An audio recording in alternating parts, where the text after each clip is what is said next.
Hello, and welcome to Retro Rank Rhapsody. This episode, let's have a breakout session, in which we take a look at the breakout subgenre of games. You know the ones, you got a little paddle at the bottom of the screen, you move it left and right, and you gotta hit the ball at the wall of bricks that's up above. Turns out there's a lot of these, and there are several different ways you can make one of these games. And boy, did a lot of companies do that. So let's take a look at some early versions of it, of this kind of subgenre, and yeah, let's just go ahead and start.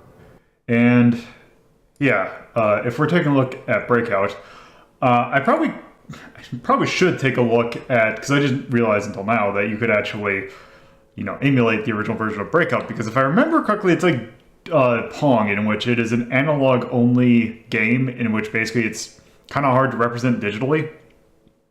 But that didn't seem to be the case, or at least there's a pretty decent replication of it. But it also is very finicky, and I figured rather than take a look at that, we could take a look at this, which is basically kind of an enhanced port of it. But yeah, pretty much the same for the most part. So just some brief history of Breakout. It has has kind of some famous names to it, although a lot of it would not be famous as game designers. The one that's probably, well, two that are probably most well known for being associated with games are Nolan Bushnell. By the way, this is an Atari game. Back when they were just strictly doing arcade stuff, or this would have been maybe right around the time that the 2600 came out. But yeah, Nolan Bushnell was involved in it. Who, if you're not familiar, that is basically one of the founders of Atari. Also, Steve Bristow, who I'm not super familiar with, but he is definitely an Atari, one of the founding members. He unfortunately passed away 3 years ago. But yes, he was apparently a bigwig at Atari. Two other people that were involved, one of which was the third designer of it, was Steve Wozniak. Really? Yeah, yes, that Steve Wozniak of Apple fame. Also of Apple fame was... His career went downhill from there. So Steve Wozniak had a friend who helped him with the circuitry to get Breakout to work. That person being Steve Jobs. So, yeah, Steve Jobs has his hand in the original Breakout. Even now, he's still... His taint. There we go, that's the word. Yes. But, yeah. But that's not the version we're going to take a look at. The version we're going to take a look at is this. This is Super Breakout, which is basically a kind of a more digital version of it, and slightly more enhanced, but it basically plays pretty similarly. So I can just go ahead and put in a coin. So yeah, pretty much every single arcade version of Breakout will use a dial in order to control. So something you can rotate left and right. I'm going to be using a mouse for most of these, which kind of gets close to it, and actually is a little bit more... You can get a little bit more finesse with it. But yeah, dials are always weird. But anyway, this is Breakout. Basically, every game after it follows the same formula. There's a bunch of bricks. You need to destroy them. But in order to destroy them, you have a ball.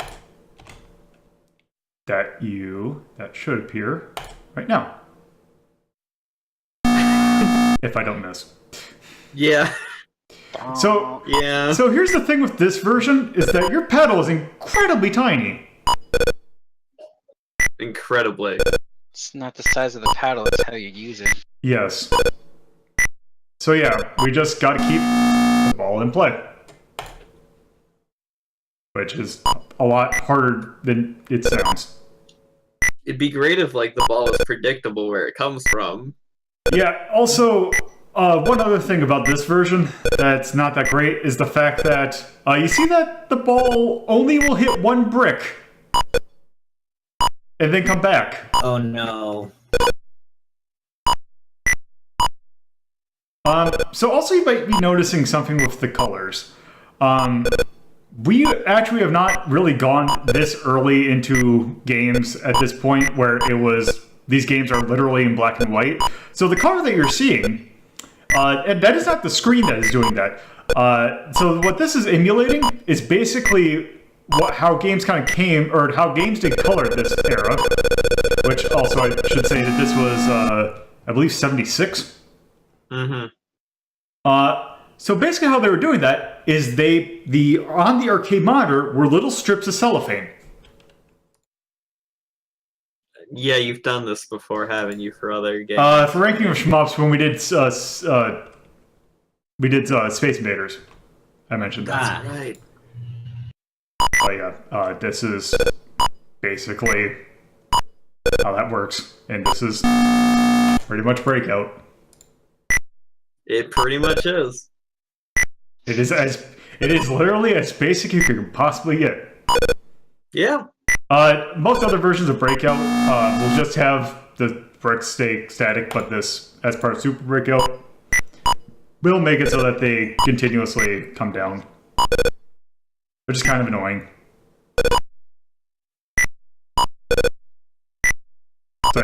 So that's Breakout, or Super Breakout. It's as basic as you possibly can get. Good game. Let's rank it. Yeah, let's see. Pretty much every game we're going to take a look at is going to be in the Dex list. I would probably say solely because of its kind of archaicness and just, yeah. How would I put it? Like below black, not below Black Bass, but like just above. I am thinking in between California Games 2 and Black Pass. Yeah. Yeah, this version is not exactly the greatest version to play because, as we'll see, there are plenty of Breakout games. So if you don't like this one, you can try another one.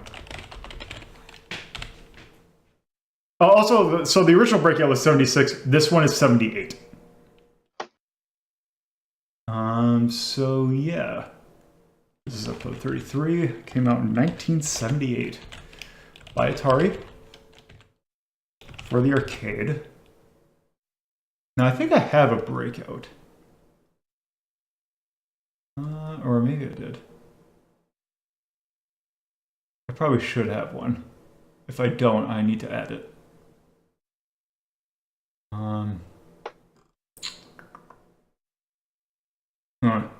Okay, maybe I don't have it. Anyway, I'm just gonna let it block. Also, this is about as atonal as it possibly can get. Sound. I would probably say X solely because of it didn't really have sound. Mm-hmm. Beep, beep, brr. Pretty much. Style. I don't think it really has a style. Because it is all that it could do at the point was basically it's a bunch of bricks and a ball. The ball itself is a square. So yeah, I don't think we can. I don't think this has a style. Feel. Not great.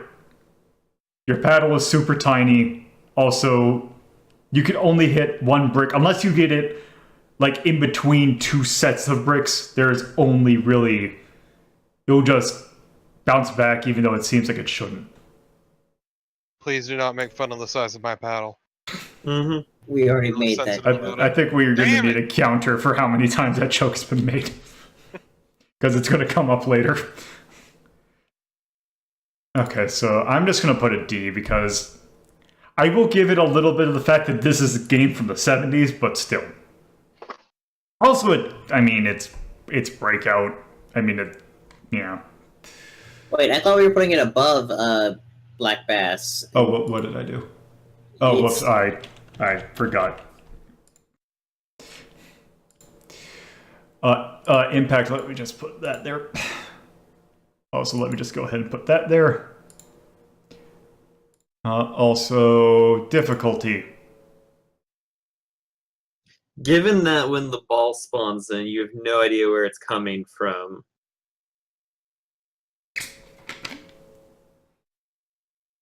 Yeah. I would probably say D, because this is one of the harder versions of Breakout to play. Mm-hmm. So, yeah. That's Super Breakout. So, pretty much as basic as you can possibly get. So, right around that time, a certain company from Japan would come in, kind of see that, and kind of take their own spin on it. And let me load this game up. So the thing is that this is also a really interesting game because it not only includes elements of Breakout, it has the same kind of basic flow, but also has elements of pinball in it, because that was also a pretty big game at the time. And you see, if you're basically on the screen, you're just kind of controlling a ball, you can kind of see where the pinball elements kind of come in. So, yeah. Also, I will go ahead and say, so the company that made this game is Namco. This is Namco's very first game. And once it will load, this is GB. That is spelled Geebee. So, yeah, it is, and it's also a very simple game. Also another black and white game that uses the cellophane in order to kind of produce colors. So why don't we just go ahead and take a look at this. Also, you have two paddles. And a service button. So it actually comes out of your paddle.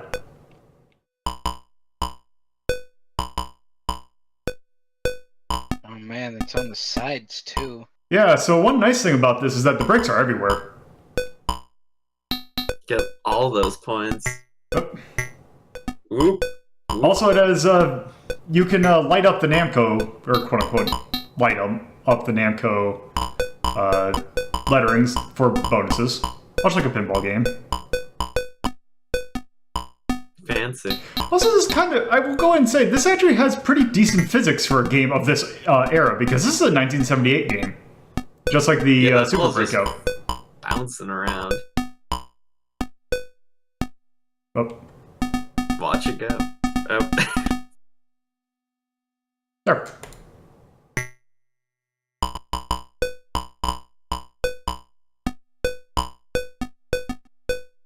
It just restarts from scratch. Yep. Go for that high score.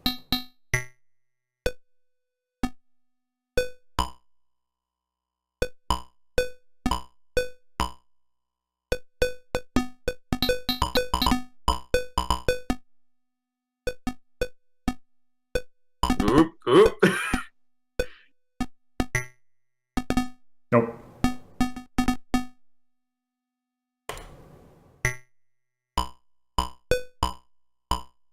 So the weird thing about this particular game is that so this game kind of sort of spawned two sequels, which we'll also be taking a look at. So two of those sequels showed up on Namco Museum Volume 2 in Japan. And one of them being unlockable. Like if you remember when we did Namco Museum 4, we had to unlock Assault Plus through a special method. You kind of had to do the same thing in order to get one of these games in Namco Museum Volume 2. But yeah, it's a very simple loop. Basically, you're just trying to hit various things and stay alive. Just like real life. Also, I believe if you, destroying all the bricks in a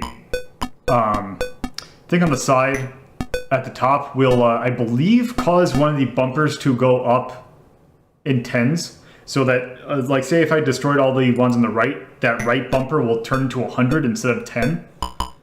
Ooh. Also, I believe so in that little middle segment, like up there, if I were to break all of those, I would get a protector in the bottom right. So you kind of break things to kind of help you stay alive. Or get more points. But yeah, that's GB. I would say much better than Super Breakout. Yeah. So I would actually probably put this at least above 9 to Dreams. I would probably actually put that. I would actually probably put that above pole position 2, to be honest. Yeah. Yeah, that makes sense. Okay. GB. Pole position 2, that would be 9.5. So 33, 1978 by Namco, Cade, Block, atonal. Sound really didn't have any.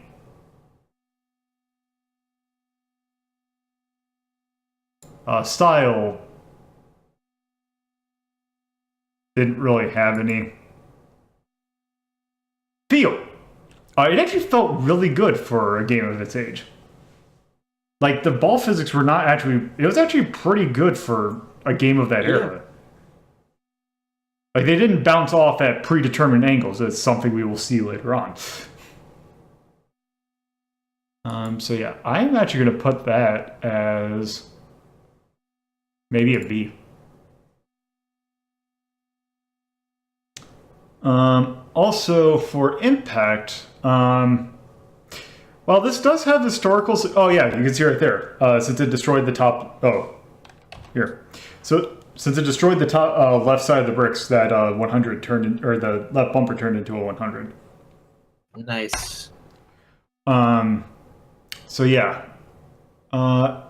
Yeah, even though it was Namco's first game, it's relatively not well known outside of the...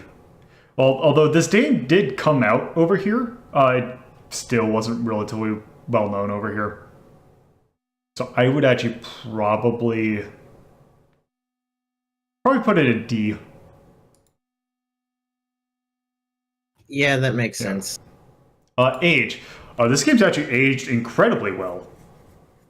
Like, it's simple, but it actually, I mean, it still plays well. Like, if a game of its type, there really isn't much else you can do with it. So I might actually say, I'm thinking maybe a B.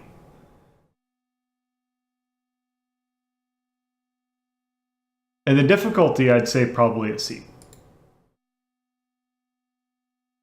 So yeah. That is GB. As I said earlier, there were 2 sequels to this game. And they're simple enough that why don't we just go ahead and take a look at them. Cool. Once I actually hit the right button.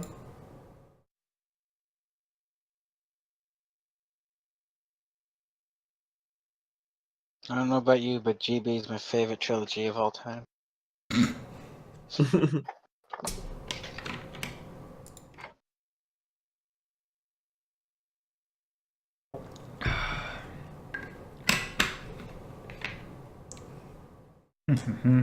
So yeah, the games all kind of share a similar kind of feel to them. They're all basically you have 2 paddles and basically need to destroy various sets of bricks. But this let's load. So this is Bomb Bee. Oh. Looks hardcore. Also, one different thing is this is not cellophane, I don't believe. This is actually digital. Ooh. Oh man, we're moving up in the world. Amazing. Because I believe this is a 79 game. So this is the one you actually have to unlock in Namco Museum Volume 2. Technology will never get any better.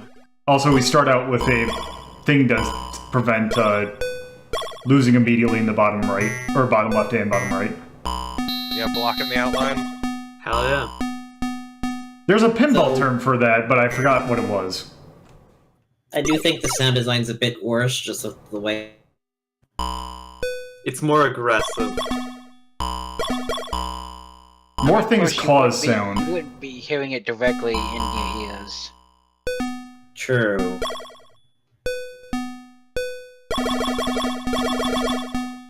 Just bring, your headphones and plug them right into the arcade machine to get that sweet sound. Your headphones the size of your own head. Why else would they be called headphones? Yeah. Phones for your head. Your head is big. Also, what's nice is that the walls keep their state. Also, clearly the objective is to keep it as far away from the middle as I possibly can, so it doesn't go through the little spinner. There. Mm-hmm. Damn. Okay.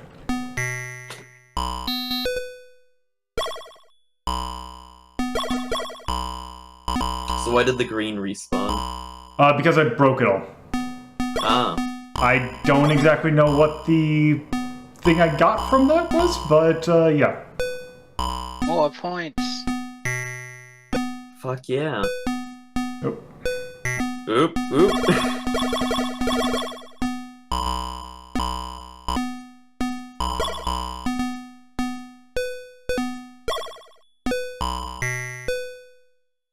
God, hearing all these sounds just reminds me of like the test screens of various like Midway arcade games.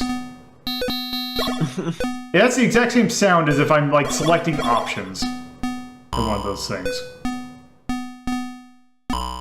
Ooh, one more blue block.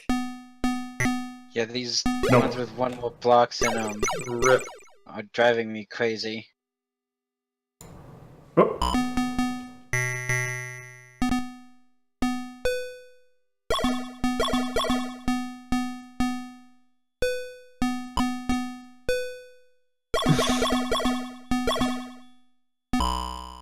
Hello, please. Ah! Oh man, Ooh, 1,000 points. Ooh, look at that. Ah. high points.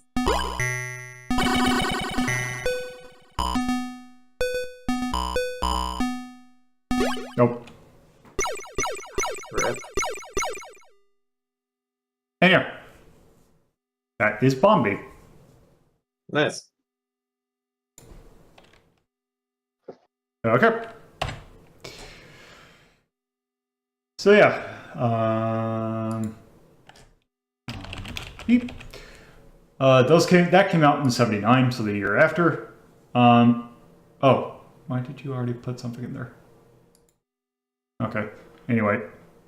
I would probably say that I would play it above Bombay or GB. Yeah. Yeah, Mm-hmm. it's GB, but more so.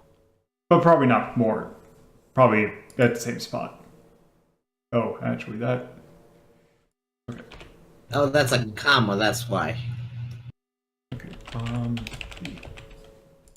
Oh, whoops. Oh, right.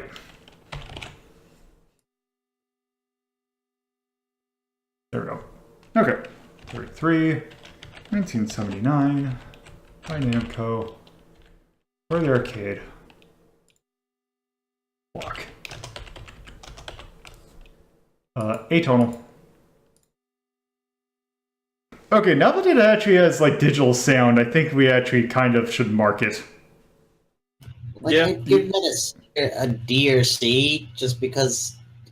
Well, it's not the digital sounds aren't bad themselves. They're just a bit more aggressively in your ear than the previous one was. Yeah. So I'd probably put D. Style, same kind of thing. Feel. I mean, it feels just as good as GB did. Mm-hmm. It looked responsive and everything. Yeah. So that's good. So I'll keep it the same. Impact, I'll keep it kind of the same. Age, I'll keep the same. And difficulty. Probably have to keep the same because it's nice that it gives like you bumpers from the start, but I don't think that's enough to. It It's also still- saves your progress upon losing a life. That is true. Actually, yeah, I might put it at B then. It's very approachable. Also, just so it's not gonna that go into smaller and smaller decimal numbers. Do that. Okay, so that was Bombi. So one last one of these. QTQ. This next one's just gonna be fucking nuts. It does actually change it up a little bit with one specific kind of thing. This one actually, did show up on another Namco museum other than 2. This actually showed up on the Wii one of all things. Like, it's a weird outcast of that collection because the rest of it's like pretty standard stuff outside of maybe 1 or 2 things, and then this was in there. So I think this actually, because I know Bombi I think came out over here. I don't think this one did. And this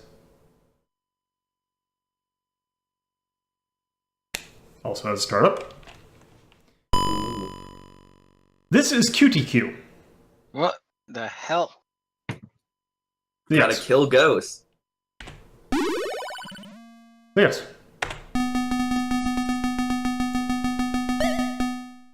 This is a good noise. So yeah, there are ghosts. Which we get points for killing. Fucking killed that ghost. How dare you break all these cardboard cutouts of ghosts?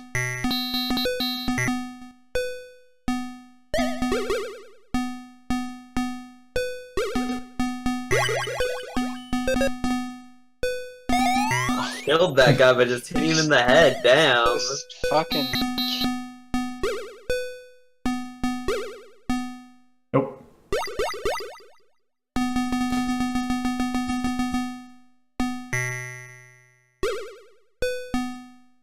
Nope. I can't believe Rip. this. That is what you get for looking away from the screen.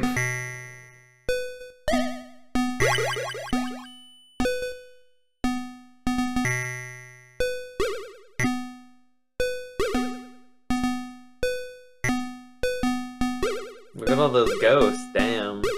Oop. Never mind.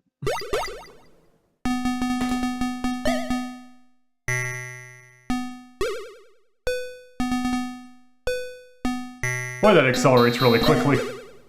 Yeah. Nope. Also, I like that they give you a motivation to hit the surface as quickly as you can. Mm-hmm.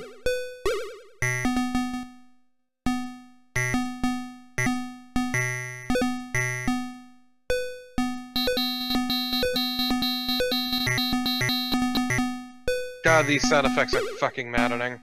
I know.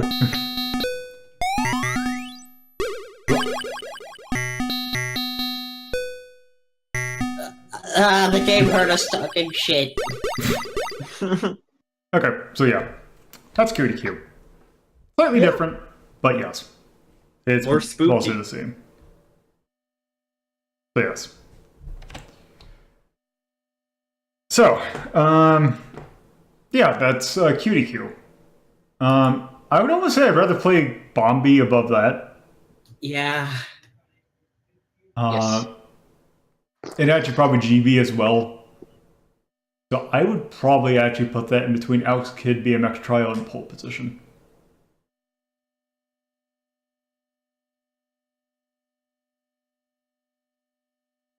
Can't believe they sold out and went too crazy with the third one. QT. It was inevitable. Q. It sucked. Q. 33. 1979. By Namco. Cade. It is a block game.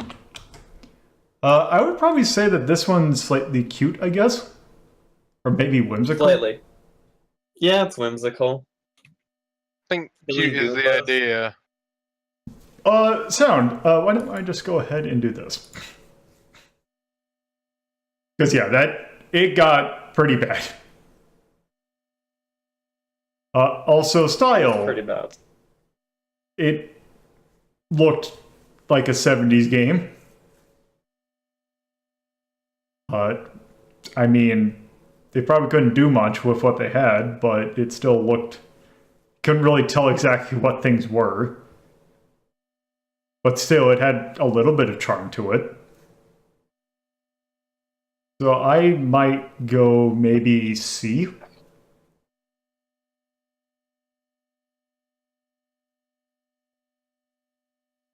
Okay. Feel. I mean, it felt decent, although something about it felt a little bit like you had a little less in control than the others, just because it felt like there was a lot of spaces where the ball just kind of went on its own. Yeah. So I might actually mark that a little bit down, so maybe a C. Impact. This did not have one. I will put D. Age. This one's aged a little bit more. I might put C. In difficulty, I'd probably put it back to C. Okay, so out of the 70s. The standard Breakout style, there will be a game that kind of made it so that any kind of Breakout game kind of had to change. But there were a couple other standard Breakout games that did not bear the Breakout label. Like the game we're going to take a look at here. And this game actually ties in pretty well to the games we are taking a look at tomorrow. Or in the next episode, if you're watching this on YouTube. So, around 1989, Nintendo had a new thing coming out. Namely the Game Boy. And they needed a game that they could be relatively easy to play on a game, or like on the go. And Breakout kind of seemed like a pretty decent fit. Well, in theory. One of the things that a lot of people don't realize with the original Game Boy that was actually really bad about it was the fact that the Game Boy screen had a lot of ghosting to it. And what that basically means, let me pause that. So if you're not familiar with what that means, is basically the screen on the Game Boy was kind of such that if you had very quick moving objects, it would kind of blur. So almost like motion blurring, but a lot harsher. Which is kind of surprising why they chose this game to be a launch title for the for the handheld, or one of the launch titles. I'm not gonna be able to see it unless I hit this button right. Oh, where are you? There you are. Okay, so this is Alleyway.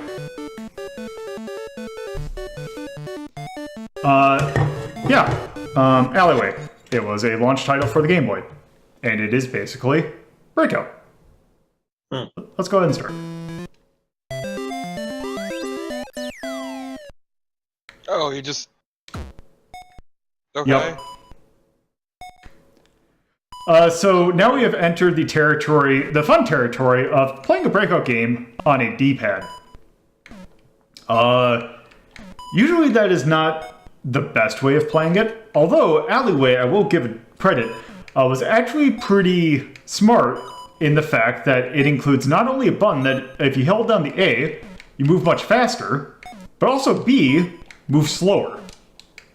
So you actually have a lot more refined control than a lot of games that, Breakout games that used a D-pad.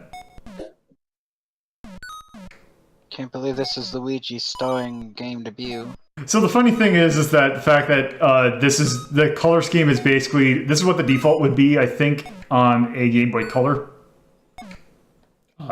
Obviously, with it being a launch Game Boy, it would be in that lovely pea green color.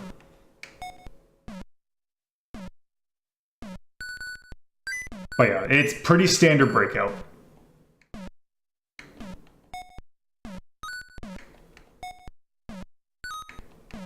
I'm more impressed at how ugly it is. Where's the jaunty music from the title screen? It's not there. Dead and gone. Pretty much. Also, so we have entered the territory of predetermined angles. Ooh. Meaning that there's only a set number of angles that the ball can ever go, depending upon where you hit it on the paddle. Which means that you can get your ball sort of stuck in a loop if you don't hit it at a very weird angle. Oh, neat. You just stuck it, your ball's stuck. Yeah, this... Maybe it's just because I'm getting done playing, or just played... God, this... The physics on this feels really weird.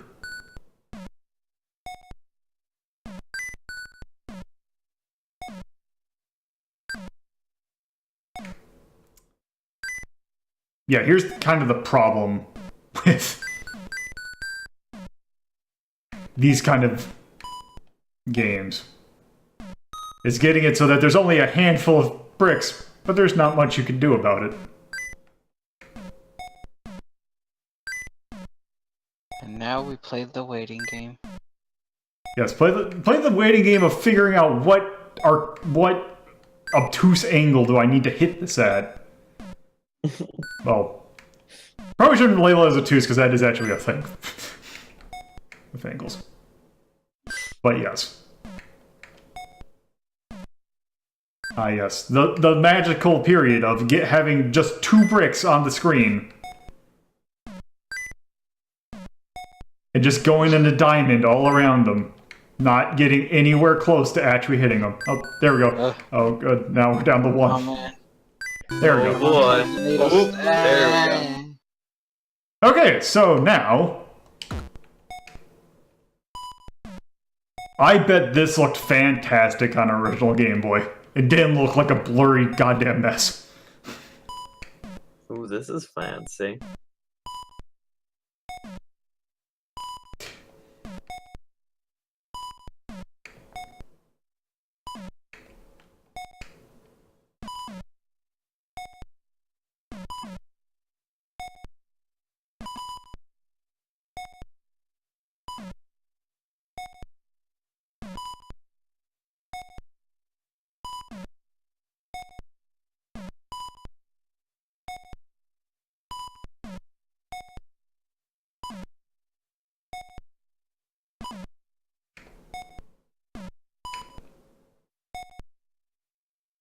Oh!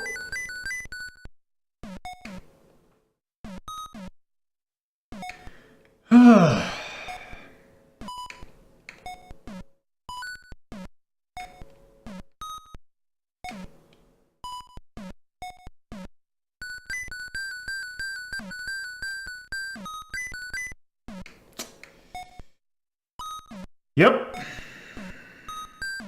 Mm-hmm. This sure is Breakout. Mm-hmm.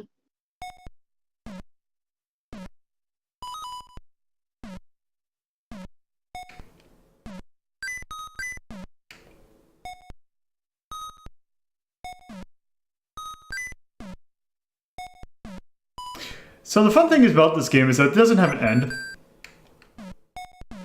Neat. Or at least, I don't... Either has an end, or it has a real... Or it doesn't have an end, or it just has a really pathetic one.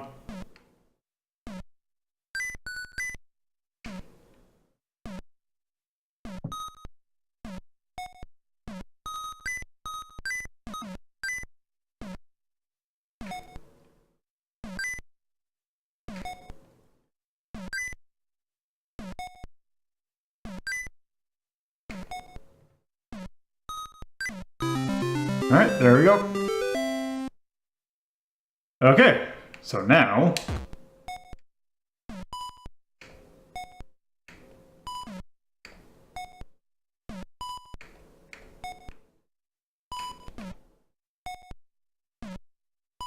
I think the gimmick with this one...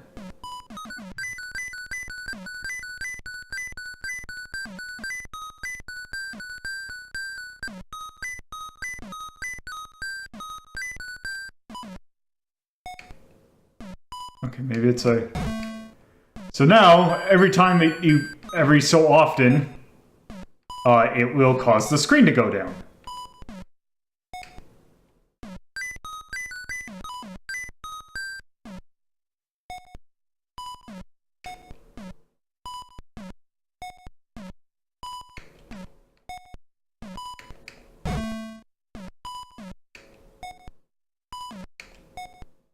Man, the tension. No, this is really good.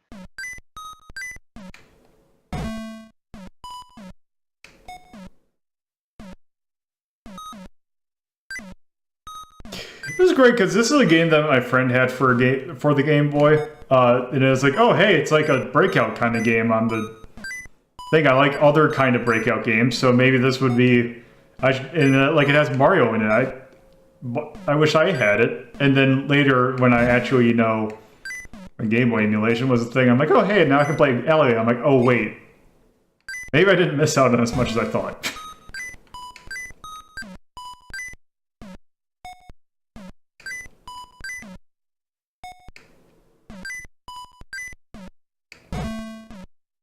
Honestly, the wall coming down probably made this easier. Okay. Oh my god. Oh my god.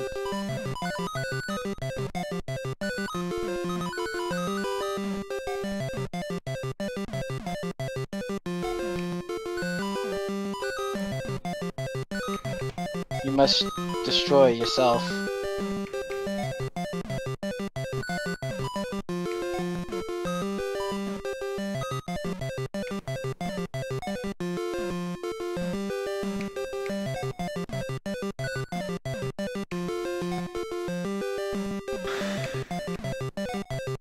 God damn it. Oh god. I'm really digging this 5-second loop. Yep.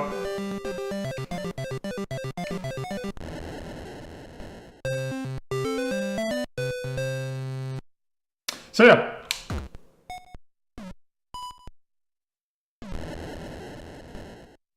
That's Alleyway. Yeah. Just going to... Yeah.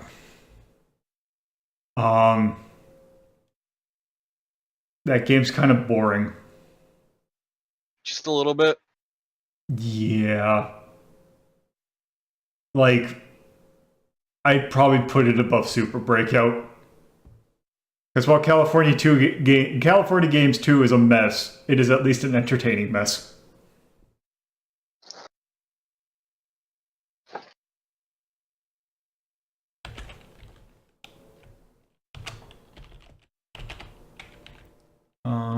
Three, and that was 1990. No, that was 1989 because it's a launch title.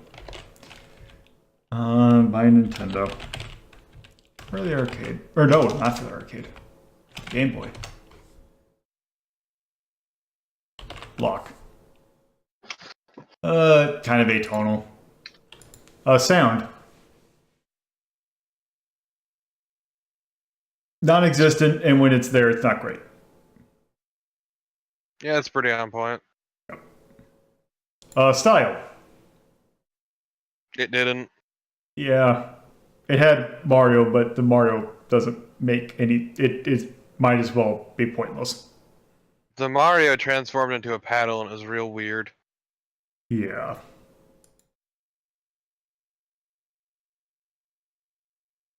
I'm gonna put D. Feel. I control pretty well, it's just to one end. Because it is basic ass Breakout. So I am just gonna put D and just call it a day. Impact. I felt like I knew a lot of, well, actually, I think quite a few people that had this game, and it's relatively well known. So I might actually put a B. Because it's the one launch title that's not Tetris.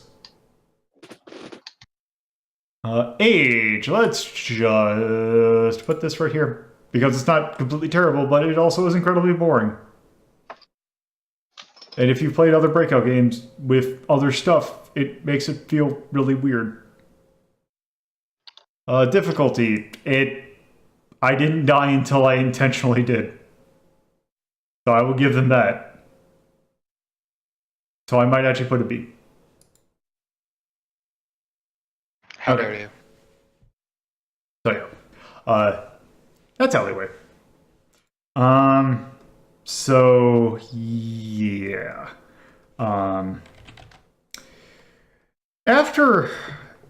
So there was those kind of Breakout games that kind of existed. But there kind of came a point in which the entire, I guess, Breakout genre kind of... A certain game came out that kind of changed the way that Breakout games kind of worked. It kind of even named or changed what these things were even called. So Taito, same people who made Darius and like the Bubble Bobble games, they decided, okay, Breakout's fine and all, but why don't we add a little bit of a twist to it? Making it so that you, rather than just destroying bricks, why don't we make it so that you can get stuff like, say, power-ups, and various other kind of things to help you out. And the fruit of their efforts is a little game by the name of Arkanoid. So yes, this game. There is this kind of genre is either known as either a Breakout clone or what I usually refer to as or Arkanoid clones. Because yes, this game's big kind of addition is the idea of you break certain bricks and you get power-ups from them. Pretty much every kind of game that came after this that was a Breakout style game had something like that. Because it made it better. Yes. Also, I will go ahead and say, this game's kind of an asshole. Also, another thing I will go ahead and say, this game has one, like, I don't usually get nostalgic for, like, game sounds, but this game has one of my favorite credit sounds in any arcade game. Just the sound of just putting in a coin and just hearing that always made me feel happy. Also, one other thing that this game had, for some particular reason, was plot. Did you read any of that? What? No. No. Okay, yeah, Well, that's because for Capcom not a lot of anyway. people. So yeah, yeah, basically, this game does actually kind of have a story where basically the Arkanoid that this game is named after is actually kind of a space kind of ark. Like a Noah's Ark kind of thing, where you are basically on this ship that's trying to take people to a distant planet or something like that. But it gets attacked by something, and then, yeah, your ship, the Douse, gets taken away in this area that has a lot of bricks.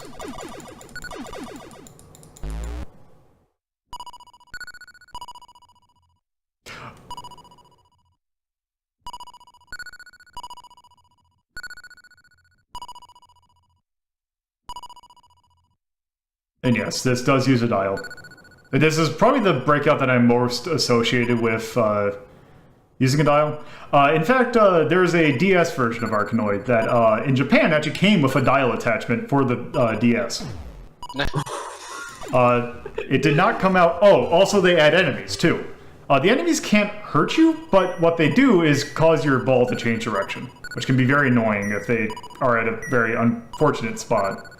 Also, it adds silver, or different colored, like, these silver bricks, which normally take 2 hits in order to break.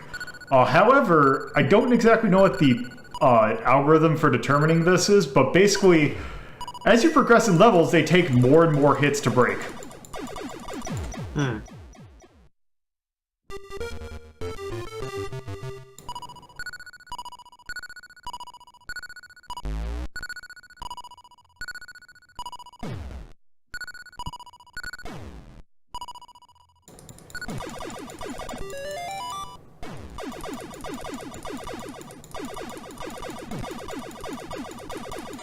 And yeah, as you can probably tell, the lasers are pretty good power up to get. Yeah. There's a power up. A little bit. So here's the thing about the laser. You see these gold bricks? The laser can't break them. No, nothing can break them. Ooh. This sounds like it's gonna be a 9. That's because they. That's because they are. In fact, the gold bricks are kind of one of these games. It's kind of a make or break mechanic with you because either you can't or it annoys you enough to the point where you don't want to play it, or it's you just like, okay, they're annoying, but they're not that bad. God damn it. Also, the edges, the hitbox. It seems like the hitboxes, or the hitbox for the valves. It seems like it cuts off a little bit at the edges. So that's a little bit more narrow than it seems than your ship actually is. Or maybe that's just me. But it seems like I get cut in like it cuts corners a little bit. Yeah.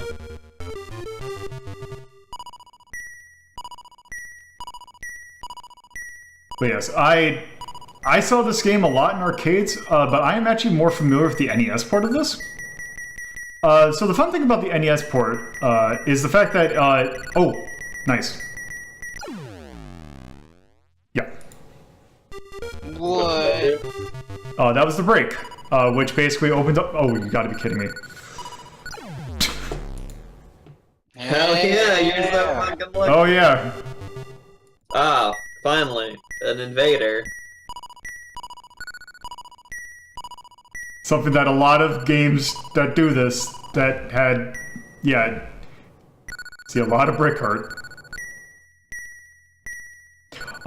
So the NES port of this made your paddle a little bit wider, so that's nice. But normally it only played it with a controller. The thing is, they made a dial controller specifically for Arkanoid. Ooh. How much do one of those bad boys cost? Not a whole lot, because I actually had one of those as a kid. They did not work that well, though.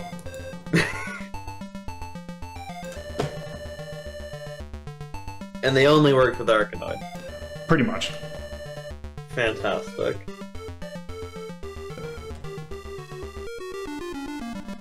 Also, here's an annoying thing about the continue system. You need to hold down the fire button when you hit player 1, or else you will not continue. Ah. But of course. There are a few other Taito games that did that, like, I know the Fairyland story did that as well. But of course.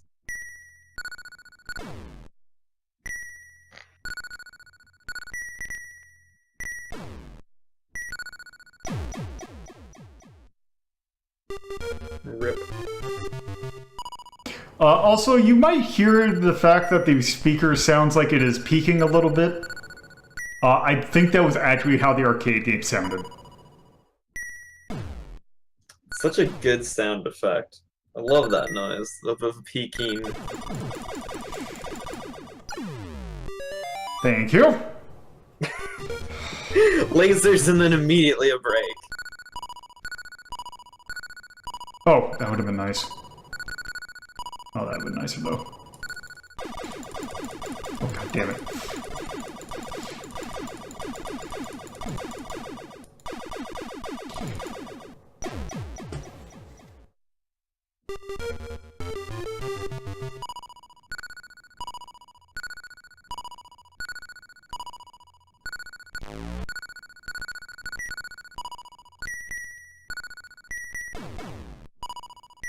So, a funny thing about the fact that this game's lack of sound is the fact that there is there's another game that Taito made called Rainbow Islands that is technically a sequel to Bubble Bobble.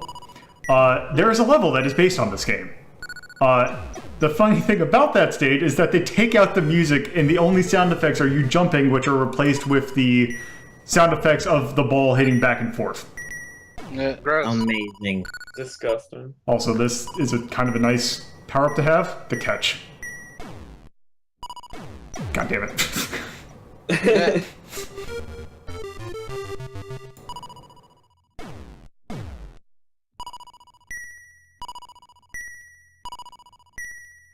So this game kind of has the issue of the angles thing that Alleyway has, but it's not quite as extensive as it was in Alleyway.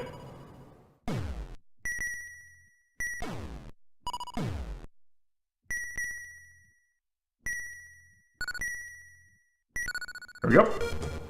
Nice. So there are 36, technically 37 stages in this game. Why technically? Because there is a special stage at the end. Ooh. Which I'll show off when I inevitably decide that I don't feel like playing this game anymore. Which might be sooner or later. Or sooner than later. I mean, why wouldn't you want to keep playing this lovely game? Okay. Do one more continue.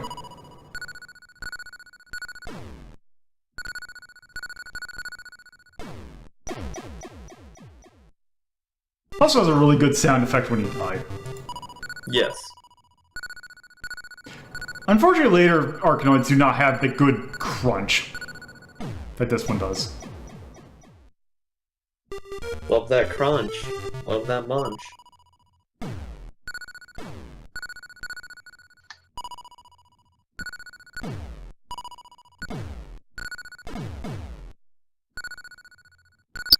There we go. And yeah, it doesn't matter which ball you let live. Is that as long as one of them is still around. As long as one.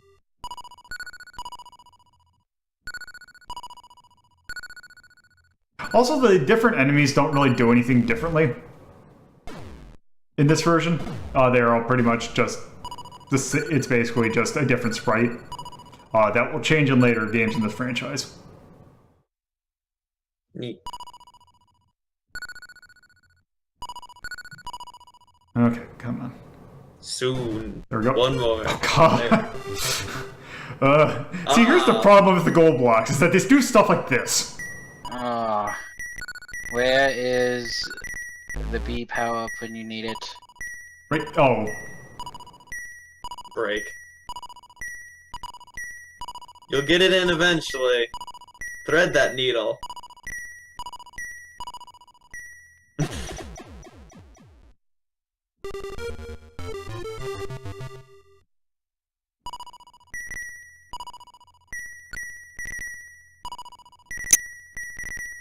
There we go.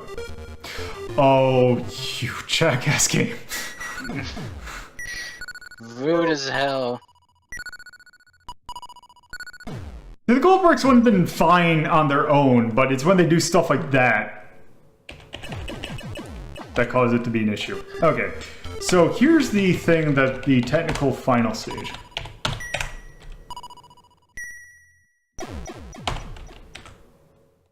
So, the last stage. Oh no.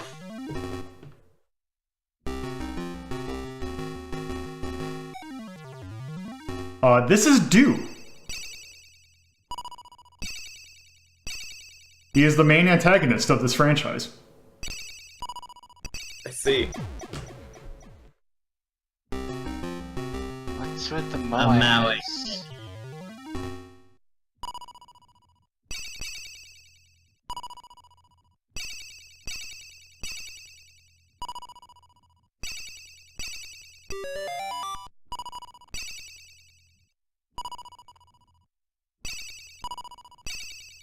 Okay.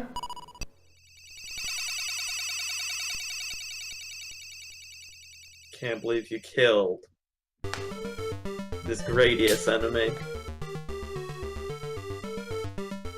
Dimension Control 4 has been demolished and this time started flowing reversibly. Valve has managed to escape from the distorted space.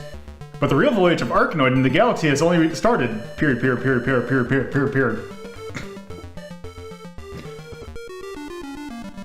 And yeah, that's the ending. Good ending. Yeah, that's Like Arkanoid. like if you cried. Yes. Dramatic ending.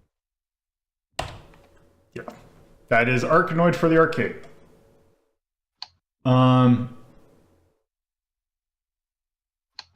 I would probably put it maybe above the original pole position. Yeah, I'd rather play this over pole position. And I'd probably I've play it played above Q.Q. Same. I'd honestly play this over Alex Kidd BMX Trial too. This particular version is kind of a dick. It is a dick. But I will say that But so later versions of this game might improve on it quite a bit. Arkanoid 33. 1986 by Taito. Not Taito. No, not Taito. For the arcade. Block. Atonal. Sound. The sound is not too terrible. Also, by the way, if for some reason you are catching this in the YouTube or can hear it on Twitch, for some reason when I load this game up, there is a very slight hum to this game.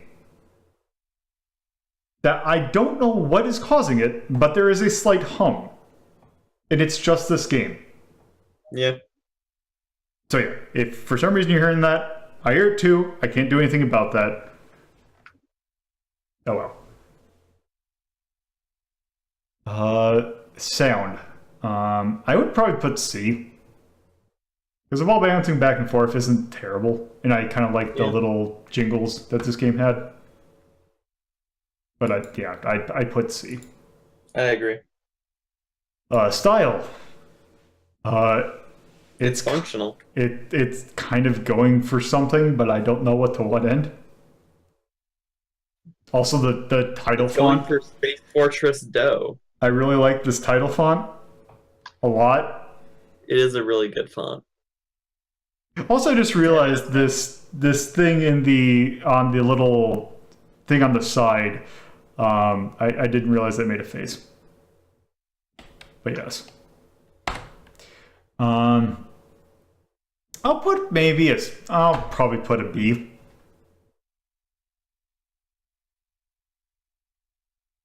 Also, its plot, for as how nonsense it is, it still kind of find it stupidly charming.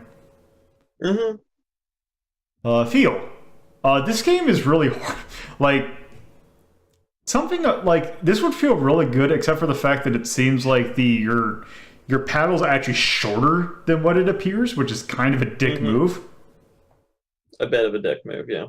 But other than that, it feels fine. It has a good pace to it. Although I will also fault it for the asshole-ish use of goal blocks. Yeah. So I would probably just put a C. Impact. Let me just put that there. Age. This probably has aged most of the Arkanoid games. But still, it's relatively playable. So I'd probably say C. And difficulty. This game is an asshole. So I would probably say at least a D, if not an E. Yeah, D. Yeah, I'm thinking D. Okay, so yeah, that is Arkanoid. No, I will not be doing Do It Again tonight, unfortunately, because that is actually a version I really like. But needless to say, Arkanoid spawned quite a few kind of copycats, as you can probably imagine of a game of that type. It seemed like pretty much every company, or every major Japanese company at the time, kind of had their own spin on it. So why don't we just take a look at a few of those. Let's start with this one, which is actually one that I'd never really heard of until I was actually starting to look some of these games up. This is Sega's attempt at it. And this game is pretty not well known. I think it might have been because it's on a really weird piece of arcade hardware. Also, they co-developed it with some companies that aren't really well known. One of them being Exoplanning, which I don't think did much of anything else, and Nasco, which really only did some ports. Like, that's the only other thing they really did. But this game tries to do some weird stuff with the formula, and that it's kind of neat. But this is Riddle of Pythagoras. Ooh. Let's just go ahead Learn and about start. triangles. We will actually learn about triangles in a way. So let's just start a new game. Everyone get your protractors out. We're gonna do some math. Please, no.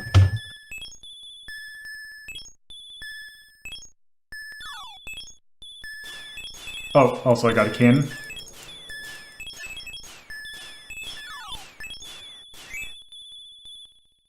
So yeah, it's weird that the power-ups that you get kind of... like, you can get different shaped paddles. And they kind of are things as they fall down. Also, you can get keys that do this little bonus area up here. Oh, I worked.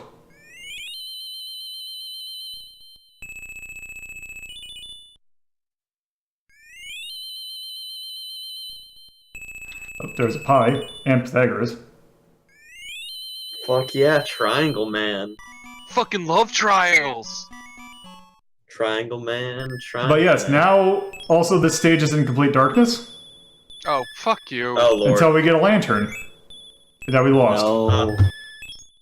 Also, look at this pedal that we have. Horrifying. I love this stupid genre of game because I distinctly remember as like a kid playing goddamn Breakout clones with Wild Tangent of all fucking things.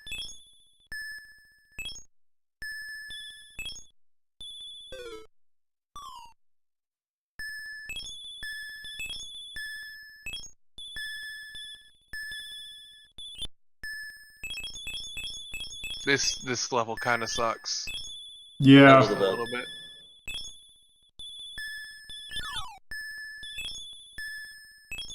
I can't wait to lose this power up again.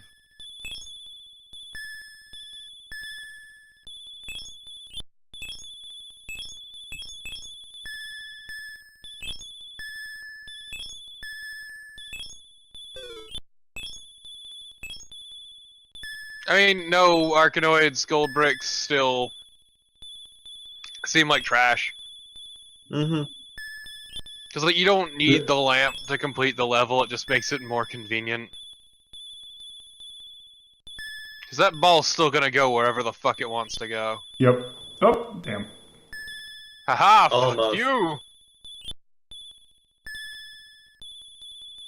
If only you better understood triangles. Exactly. Nope. There.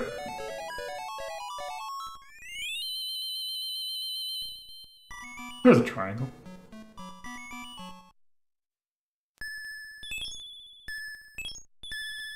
A triangle made out of inferior rectangles.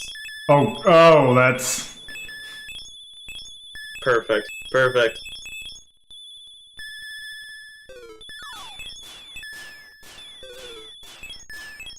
Hell yeah, part cannon, part gull wing. Pew, pew, pew. Also, I don't know, it's great. I love it when you collect that one power because it just makes a panel just rise from yourself. Rise from your grave. Also, at least these equivalent to silver blocks have the decency to tell you how many, or to at least indicate that they've taken hits. I can't even tell, it's so slight. Oh, damn, I want to see what that did. Oh, Oh, there's another one. Never mind. and then I did, I guess, what's the complete opposite of a field goal. Oh, good.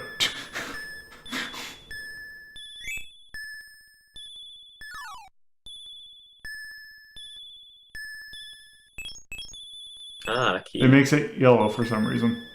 The key to the triangles. Discover their secret. Whoop! Oh, there's the first instance of me hitting outside the window.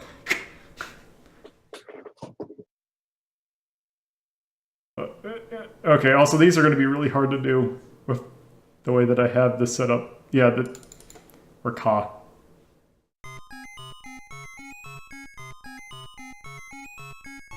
So we've only been going up for an hour. We've already gone through like 6 games. Mm-hmm. Let me think of the There's next. only so much you can do on each of these games. Let's take a little bit more of a look at this one. Oh, that's nice. Hell yeah. Good continue. 10 out of 10. Damn.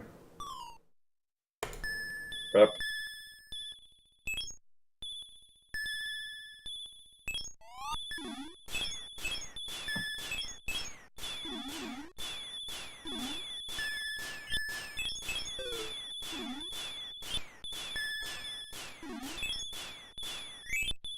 Whoop, there.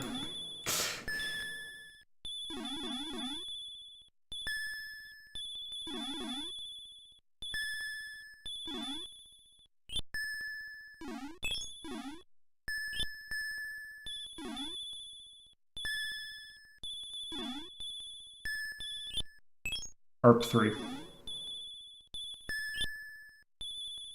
I love ARP 3. It's my favorite ARP game. 4. Ooh. We're just going through the entire series at this point. Oh.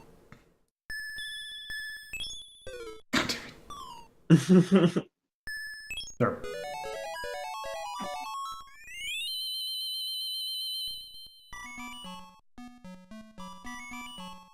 Okay.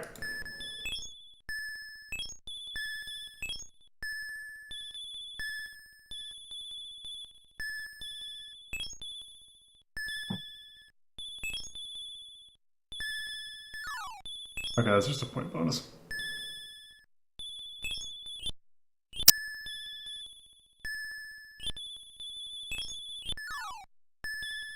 What?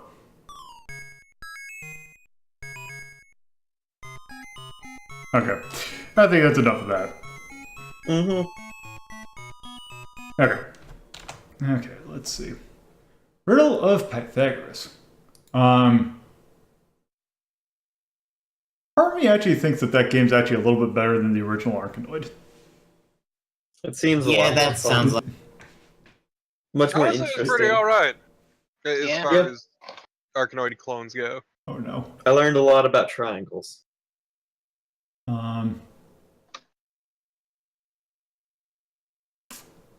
Do this real quick.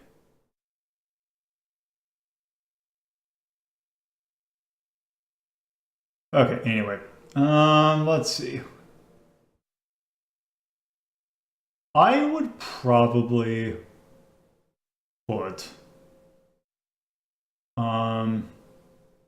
see, where's the original Arkanoid? Right there, 14. I would probably put that above maybe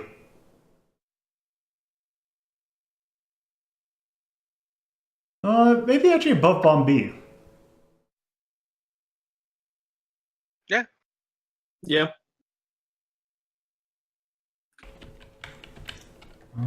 So yeah.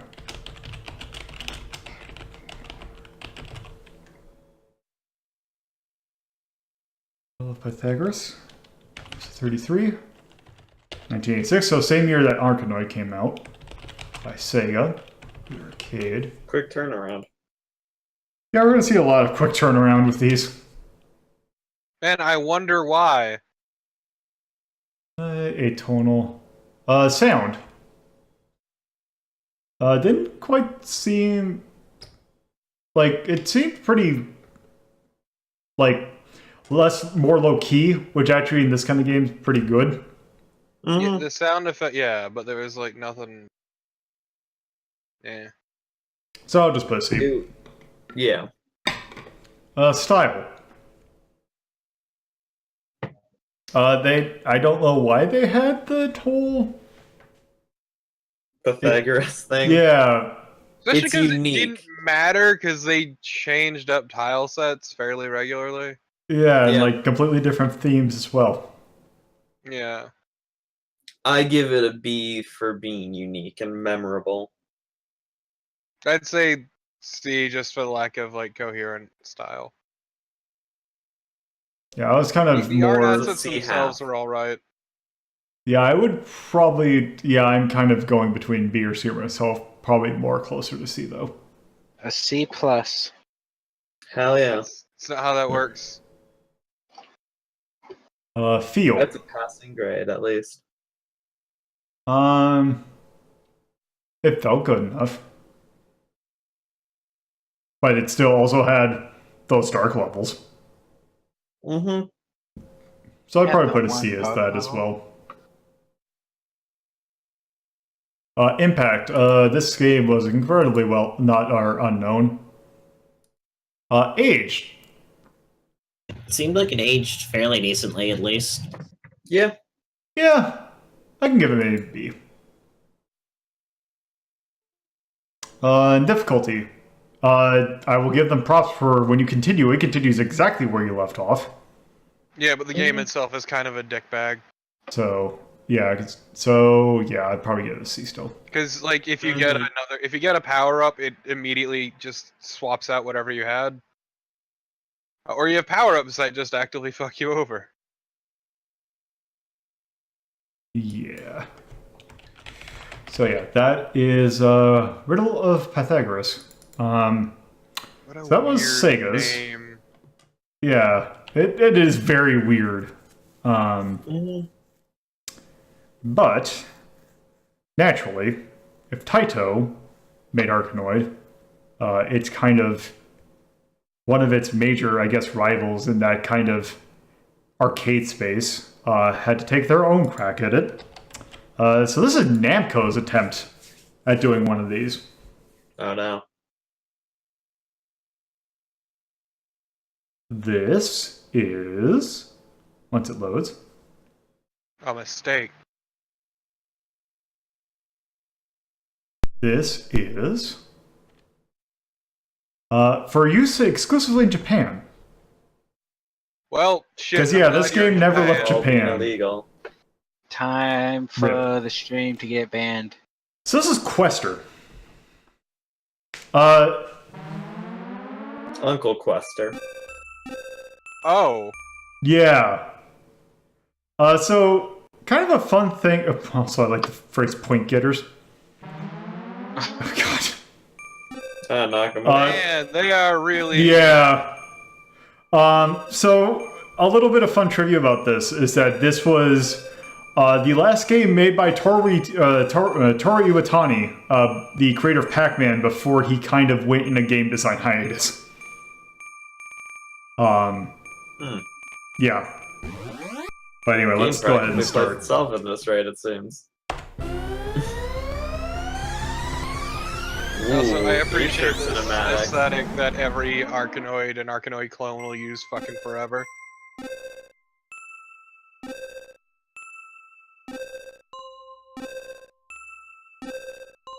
This is very musical sounding. Not really, though. I mean, It's Twee.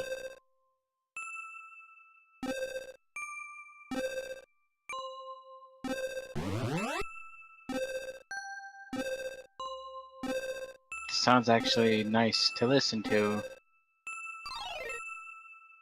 I don't know, I feel like the paddle noise kinda takes me out of it. Yeah.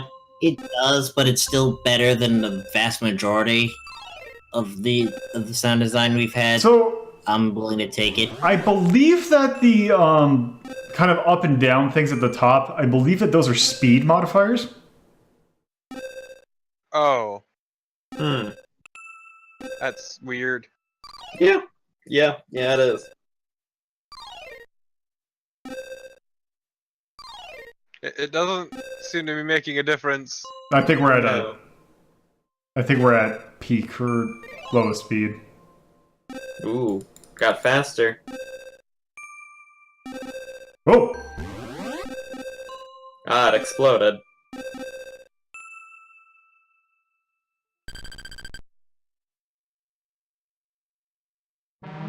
But yeah, like having a different note for each color doesn't really work when you Oh. have them patterned out the way they are, so Oh. it just sounds like a mess. Ah, this level already. Fucking already? Why is it always this level? Because pain.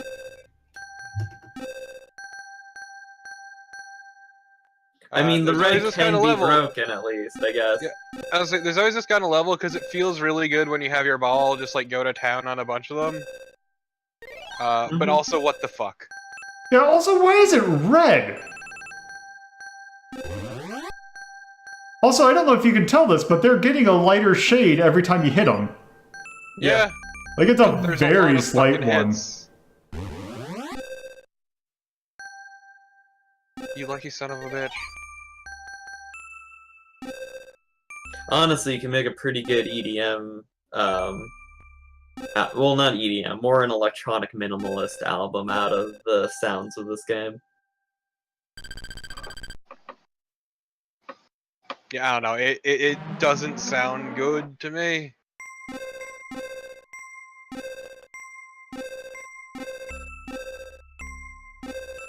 Just, you know, just a fun collection of beeps and boops.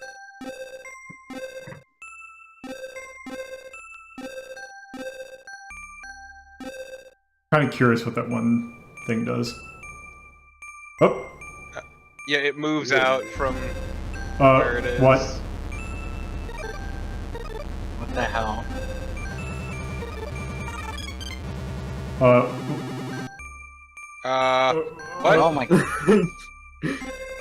Oh no, the Think fast, singularity! think fast. The hell was appreciate that? Panic pedal. You entered the chaos realm and you Oh, paid yeah, for high your score. sins.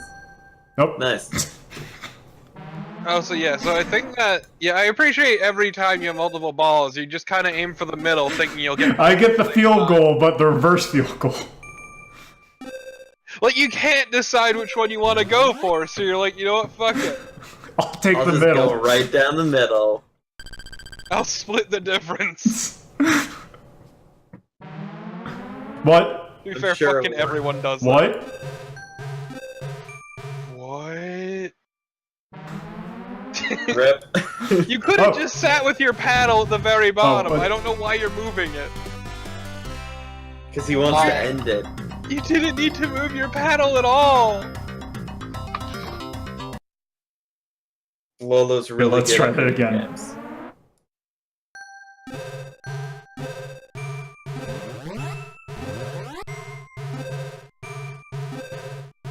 Distortion in E minor.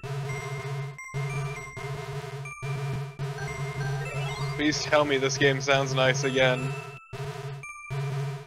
Because if you do, I'll call you a fucking liar. It sounds nice again. Yeah. Why do you do this to me specifically, Carnival? Why would you lie to me, your good buddy Torpo? Oh, the singularity happened again. Fuck yeah, get in there. I mean, I don't mind the Oh god! sound on Ah, there we go. Okay.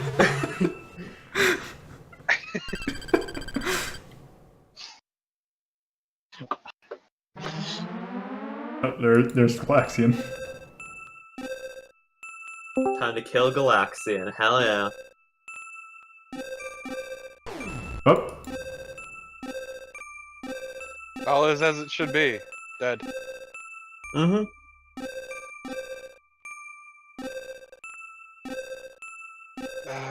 God, just...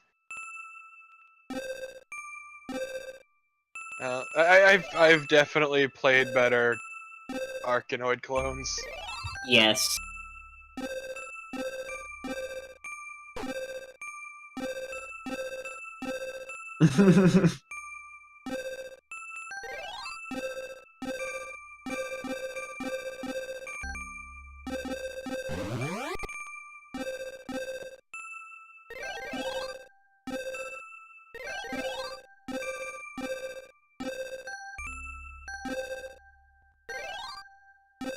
See, I could describe a number of things, also because the Arkanoid clone genre is huge and trash.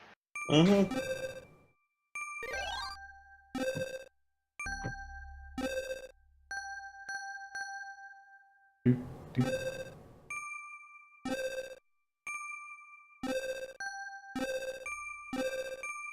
Okay, but when do we do the best Breakout clone? Not Shatter. because I don't have it. You're When do we addicted do to Shatter? Shattered. Shatter's good, fuck you. You're addicted to Shattered, just like you're addicted to Monhun and La Milana 2. I haven't played Shatter in ages. Damn it. Oh! Okay, that worked. Have you played the first one? It's But- about as fast as that.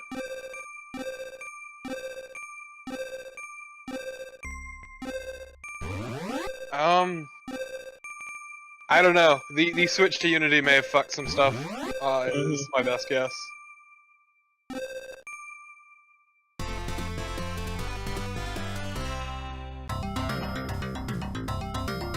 Okay. Yep. Okay, so yeah, that's Yeah. Quester. Yeah, Okay. Quester's Quest. I like it. Yeah, it's... When I first tried it, it seemed not that great, but then playing it a little bit more, it actually seemed pretty good. Of the Arkanoid / Breakout games we've seen so far, it is definitely the best. Mm-hmm. I don't care for the notes. Yeah, if it did like each continual hit would continue play on a song or something, That would might be fucking rad. Mm-hmm. But no, it just sounds cacophonous, especially like when it really gets going. yeah. I would definitely put it above the first Arkanoid. In Yeah, no, fact, as I said, it is of the games we played so far, it is the best one. yeah. And I would Honestly, it actually, I take that back. I would say it's probably tied with Riddle Pythagoras for me. Yeah, that kind of sounds good Mhm. to me. Is that Yeah. putting it right next to Riddle Pythagoras? Because they're both okay Arkanoid clones, and I wouldn't say one's better than the other, they're just better in different ways. Mm-hmm. Yeah, that was 1987. Namco, Kid.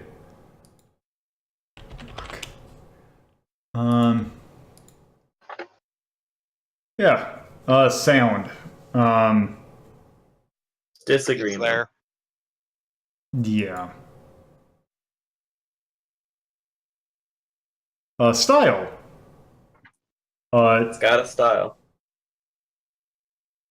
Yeah. Eh. Oh, let's see. Feel. Like, It felt a lot better than the original Arkanoid. Well, That's not then hard. rated higher than the original Arkanoid. Yeah, because I'm thinking maybe B, because of all the ones we've tried today, this one seems like it plays a lot better than the others. Or the weird fact that for some reason those red blocks were, like, they didn't have any distinction to say, hey, this is how these blocks This work. takes multiple hits. But still, Yeah. I would still say it's higher. Impact, this did not have one. I also like my one big complaint about the style is not even really to do with this game in particular, but it's literally the style that every fucking Arkanoid clone forever uses. Mm-hmm. Yeah. Like, you would be hard pressed to find one that doesn't use this. This basically this exact same style. It's Yeah. bricks in space. It's what the genre was built on. Yep. So, age, this one is aged probably the most gracefully of the bunch. Yeah. Mm-hmm. So I'd say, not that one. B. Because, yeah, but it still had some weird finicky things with it. Difficulty. It seemed like an arcade game, Yeah. so it's also C. Yeah, it didn't seem particularly notable for, like, an Arkanoid game. In terms of difficulty. Yeah. And I'd argue largely in general, but yeah. Okay, so yeah, that's Quester. By the way, I don't know if I'd show it considering it's practically the same game, but there was a Quester Special Edition that seemed to have more different, or it had different patterns that seemed to be more based on other, like, Namco stuff. But it's mostly really the same selling game. me on this. Yeah. So for the next, I'll give you a choice of the next two game. Okay. Do you want East or West? West. Why not? Okay. So, yeah, obviously Japanese companies weren't the only one who try and get on the bandwagon of, power-up based, Arkanoid clones. So why, if there's any company to try and do it again, be the same company that made Breakout. So Atari themselves making another clone of although really they're making an Arkanoid clone, which itself is based off their own game. So whether or not that's a clone is It's kind the of Breakout genre. It's the Arkanoid subgenre. yeah. It still feels weird to fucking split hairs with. Yeah. But yes. So yeah, this is it will be very apparent the era of when this game came out. Also, fun thing. Yes. Let me restart that.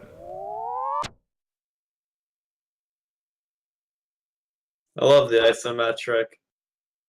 This is off the wall. This title screen offends me. Like, deeply. Just wait. Why don't we go ahead and start? Like, I feel disgusted on a primal level. Let's start at beginner.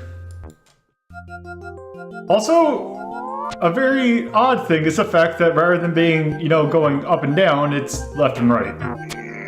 That is... What was the name?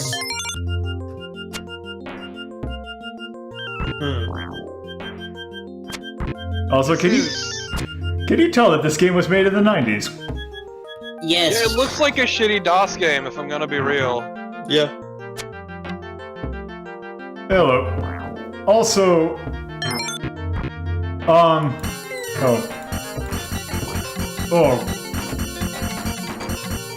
It's the 90s. Like, this is incredibly upsetting, and I am...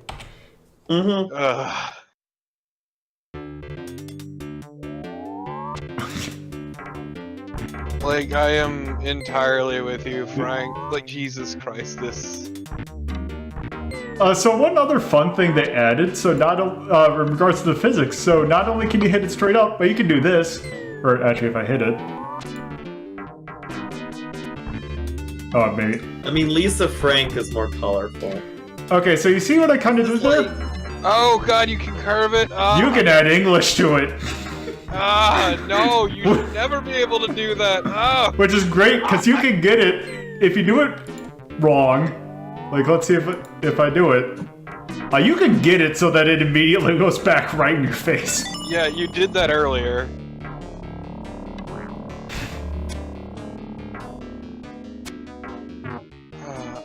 Also, I love that every time you clear the field, you get this lovely background of Atari Games logo. Done in the same Imagine. pattern as numerous, coach buses, upholstery. Man, To remind you of the people who made this so you can find them. And kill them. So, what is this for? Oh, it's an arcade game. Really, because this looks like aggressively DOS to me. I don't know, this like Like, this looks like it was made by the same group of people who made Clacks. Like, I could 100% see this being fucking shareware. Yep. Well, Damn. also, what is with this background? the 90s. Whoa! That is some... What is that? What was that thing that you put a colored pencil in and it was basically a circle? It wasn't Kaleidoscope, or was it Kaleidosketch? Yeah. I mean, there's the spirograph. Spirograph, that's the thing I was looking thinking No, of. this is some dipshit scribbling on paper. This is like somebody with gel pens and black paper. No, this is not quite gel pen's territory. But that reminds me of, did you ever, was my school the only one that did this with the art class, where basically what you would do is you would paint like a piece of like paper, what? I see. But you would color a piece of paper and then put black paint on top of it. And then you would scratch on that and you would make like designs. My school didn't do that, but I did once read a book of southern folk tales and horror stories that use that as its art style. Okay. Good job. You did it. You did the thing. I So did. much English on the ball.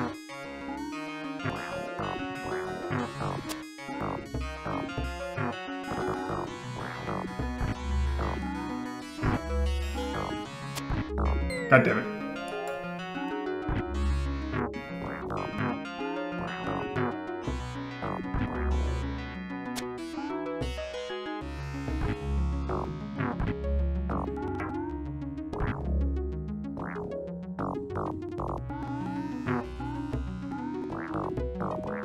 Popular in the 90s, I'm sure.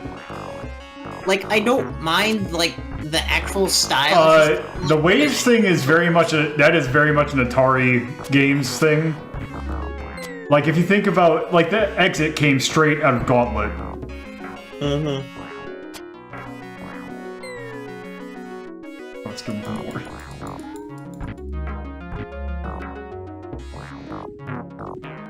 This game is fascinating for all the wrong reasons. Yeah. God. You could almost say that it's off the wall.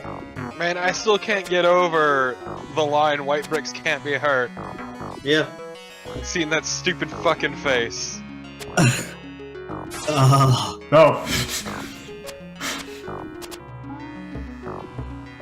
That's nice, at least. God damn it. Oh. Amazing.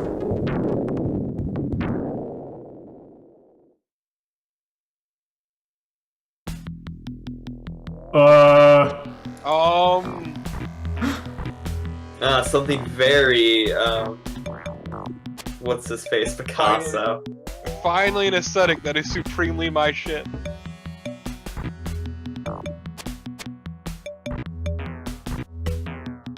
God damn. Okay. I'm good. Yep. We're all Why good. can't we have more weird bullshit backgrounds like that one? That one was good. I don't know, and I don't feel like playing that game anymore. I appreciate how deeply unsettling that background is. Mm-hmm. It speaks to me. It's because it reminds you of Yumi, Nikki. Okay, first Damn, off, go fuck for his you. throat. I will take your ass out back and beat you. Can't believe the Torpo's been fucking owned. Yeah. Amazing. I mean, I didn't mean it to be negative. I will destroy you. Time to destroy less. Okay. Where do we put that? In hell. The trash. I mean, it played well Put it despite. over GB, It did not play please. well. You It. fucking lie. I would probably put it above Cutie Q. I don't know. I would put it over at least Arkanoid, like the original Arkanoid. Okay, I can maybe see that, but I'm not putting it above Alex Kidd BMX Trial. Yeah, that's fine. Yeah. I'm sorry, just every time that full name is said, I smile a little on the inside. What if Alex Kidd BMX Trial? Yes. And not BMX Trio? Like, it probably should be. Mm-hmm.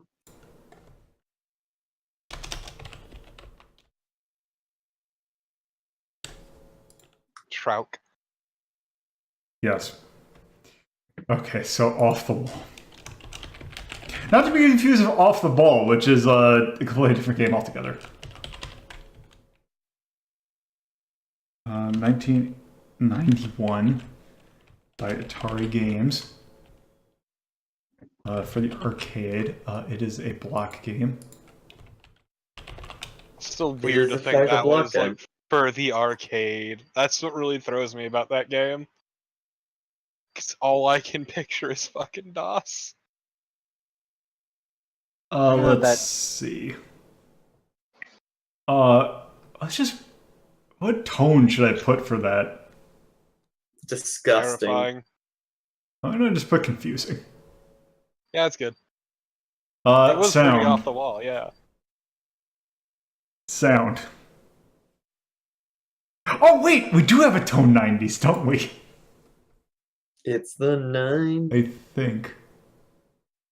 I mean, maybe we need to make one.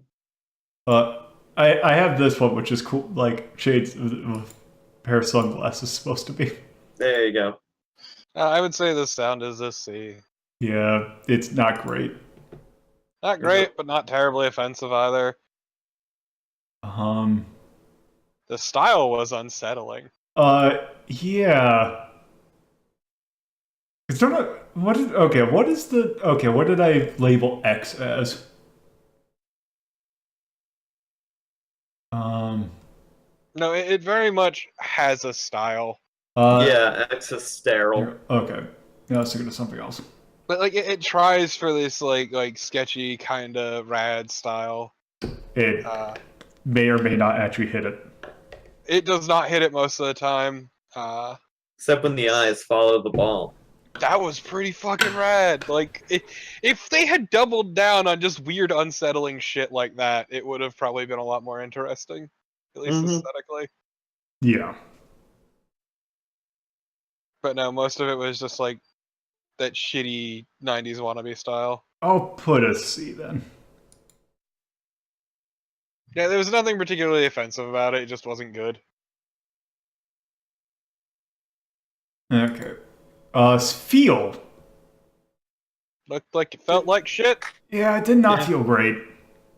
You should not. The idea of putting spin on the ball, I see why they did that, but yeah. It didn't help also that their levels were fucking huge with tiny bricks. Yeah. Yep. So, yeah. I'll put a feel of D. Feel D. Impact is E. Nil. Absolutely none. Age has aged in multiple different ways. A large number of ways. I'm just gonna put a D. Difficulty, you can continue wherever you want, so you basically, it's a credit feeding game. Yeah. So I'll just put C. Yeah, any difficulty comes from the shit controls and tiny bricks. Yeah. So just introducing unbreakable bricks was really... So White bricks can't be hurt. Yes. So A metaphor for the American justice system. So if we've taken a look at Capcom, or we've taken a look at Namco, taken a look at Taito, taken a look at SEGA, you know Capcom's got to get on this. Yeah. More like Crapcom, am I right? Yeah. So this is... Once it loads. A game. Block. Already, I hate this. They're so creative. Yeah.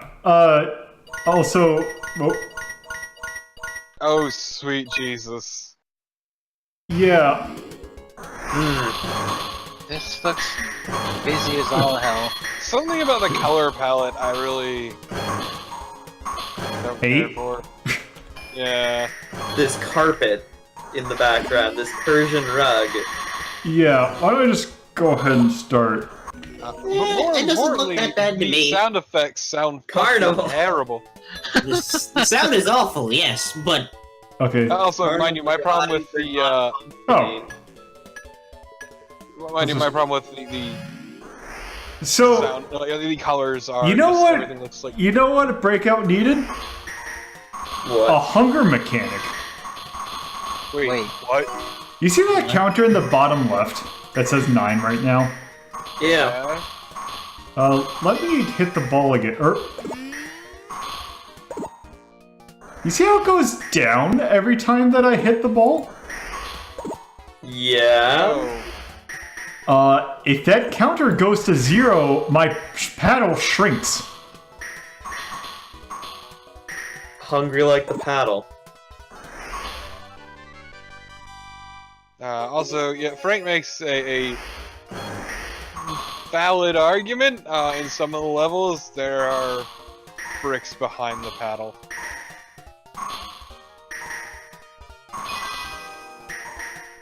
Now you're breaking You're gonna heads. die.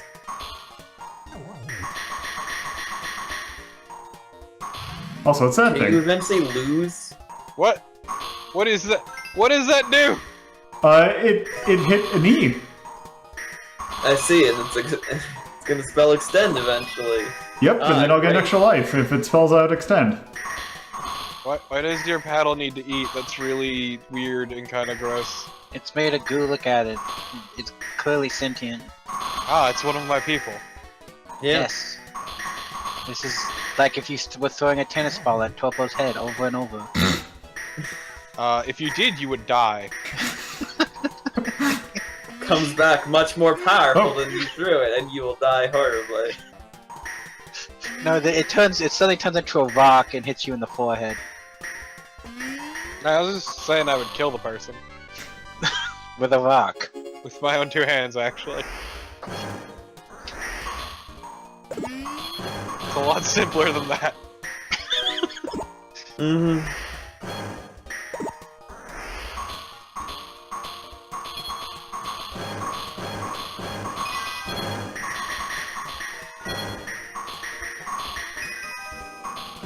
Ah, the orchestral hit in this fucking video game, finally.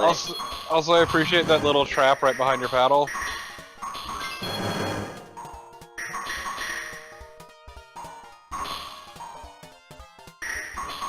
That little trap that will straight up burn your fucking hunger out if you don't move fast enough.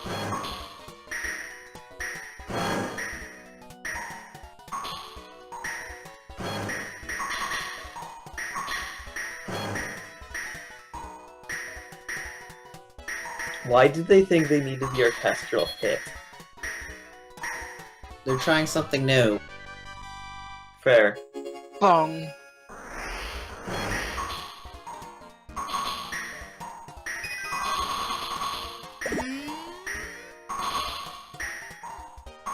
Also, half the time I can't tell if, like, the food you're eating makes any difference. It I does. think it grows the paddle. It puts it back Oh. to its original girth.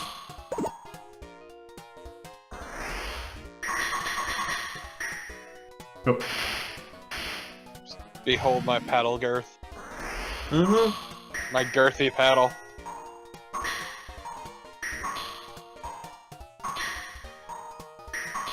Also, I cannot hear the music. I can't eat. It is surprisingly low. It is very low, and also, even if it wasn't, it's still being drowned out by the fucking sound effects. Because this game just does not fucking stop. Can't believe you're gonna starve to death. Mm-hmm. I'm actually kind of curious what happens.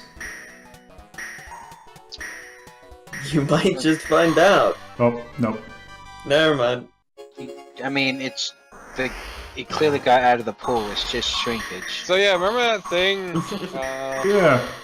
Frank and I mentioned earlier? Yeah. Yeah. This seems kinda that's the good bullshit. shit. Because it could, like, get caught between them and launch off Like into that? the bottom. Yeah. Ah. Good. Nice. Oh.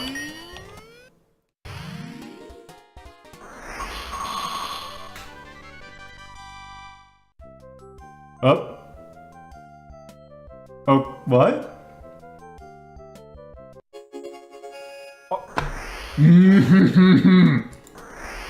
Oh, you gotta okay. thread that fucking. Okay.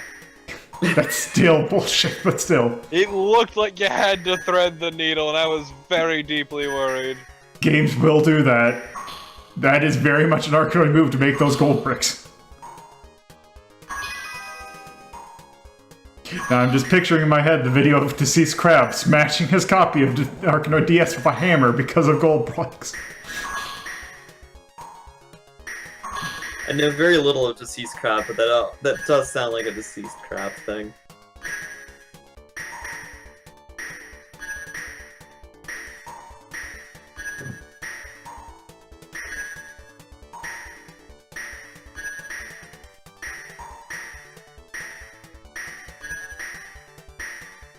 Oh my god. Also, a big problem with those sorts of blocks is Well- the hunger mechanic. Yep. Because it was basically. What the fuck? What? Just, you're never gonna get your ball up there. Yeah.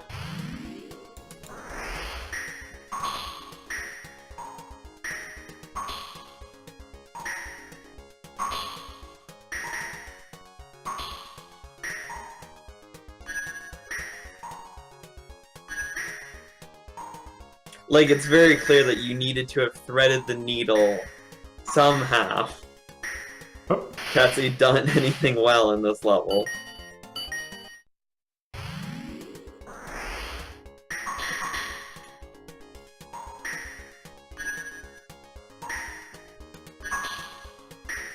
At least to finish it in a timely manner.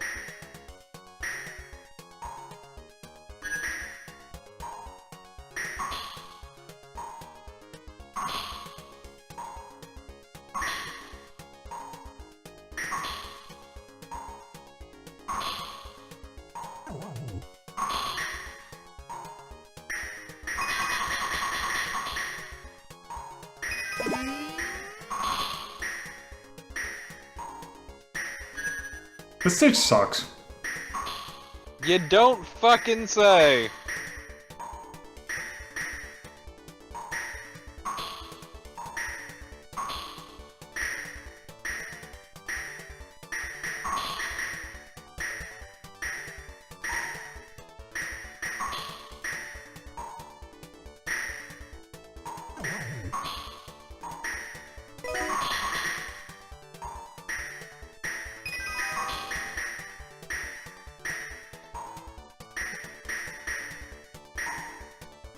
I'm glad you get that power up right at the end.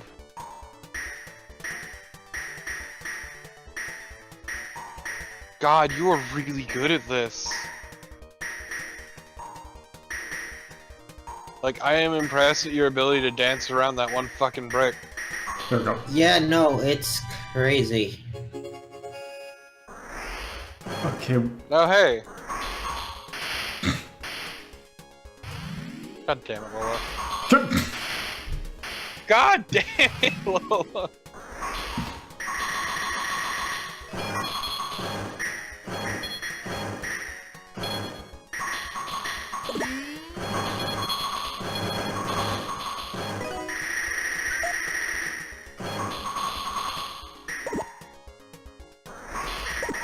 Nope. Why? Okay, that's enough of that game.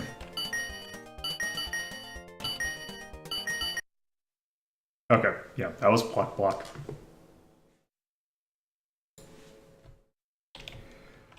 It will not be missed. Fuck that game. That game is not that good. Which is great, because it's like one of the later released ones, too. Why bricks behind? Oh, no, it's okay. Yeah, let's see. I would probably play track and field over this.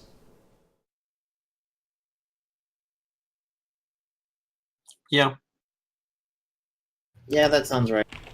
Yeah. Yeah. Block. Also, things block, seriously. I hate it. 1991 by Capcom for the arcade. Oh, by the way, also apparently the default version of that game controls with the joystick.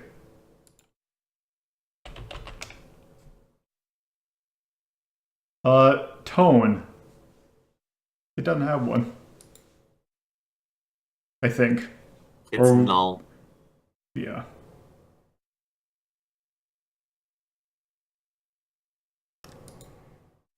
Sound. Not great. I would probably Horribly put it D. balanced. Yeah, it's terrible balance, and also it just wasn't that great. Yeah, I know there was music in there, but I'll be fucked if I know what it sounded like. Yeah. Hmm. And the actual sound effects sounded fucking terrible. Yeah. Especially when things started getting going. Like that last level where you got it bouncing off of all kinds of shit, it sounded terrible. Yeah. So, style also not great.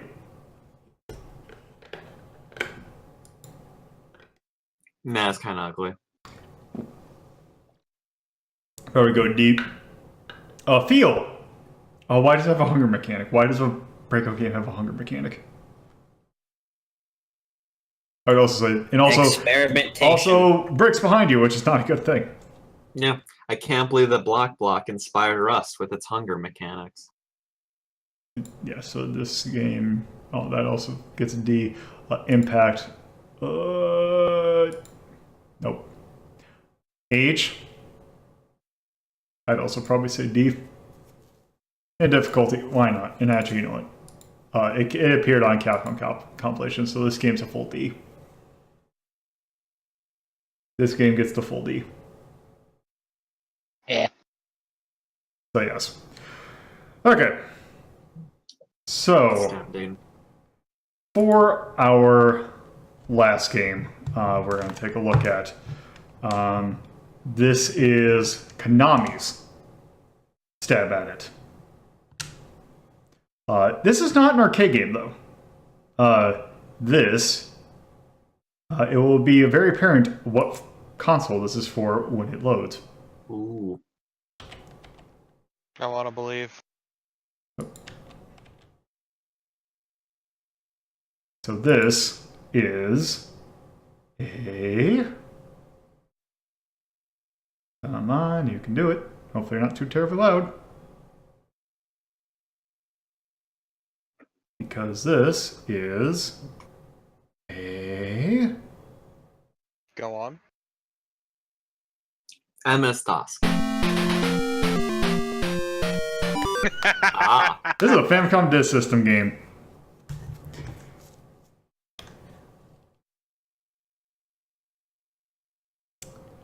And this is Nazo no Kabe, Kuzoshi, I believe? Or something like that? Basically, the mysterious wall block breaker.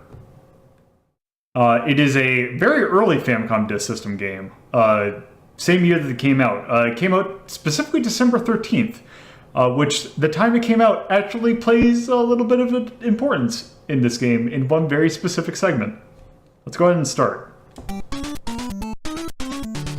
Also, just another bit of trivia with this. This game only came out in Europe in the NES. It came out as Crackout. Did not come to the US. Also, this Famicom Disk System version, which being a Famicom Disk System game, has saves. Let's go ahead and take out 2P and register our own name. I believe right here.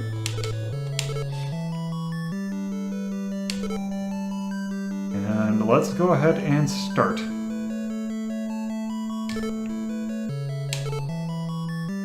And if we had different levels, we can select what level we want to play. But we're just gonna start.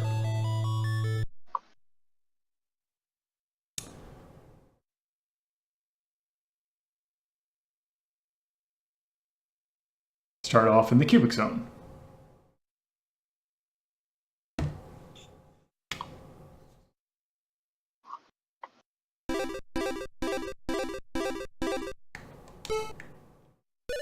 So, yeah, it's a simple breakout game, or that has Arkanoid-style power-ups.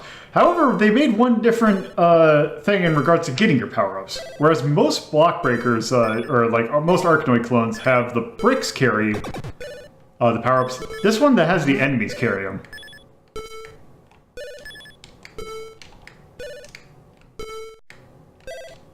That crazy eyeball.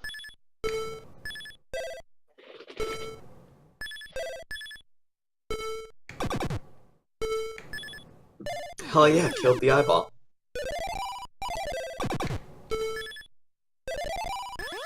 Oop, I'll get the rocket.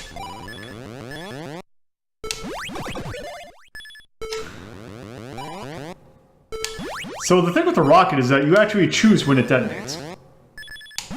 Oh, neat. And it will destroy a 4x, or I think it's a 4x3 area of blocks. Hmm.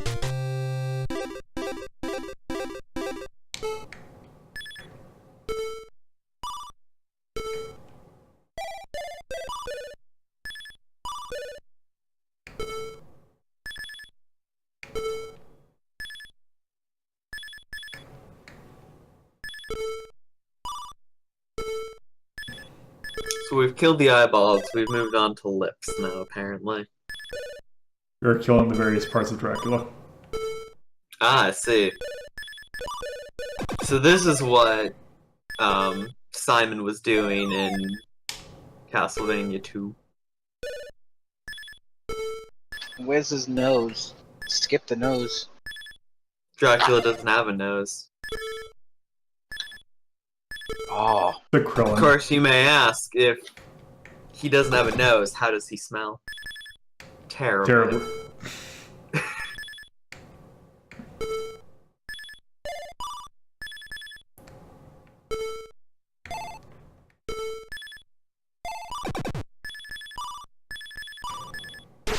Whoop.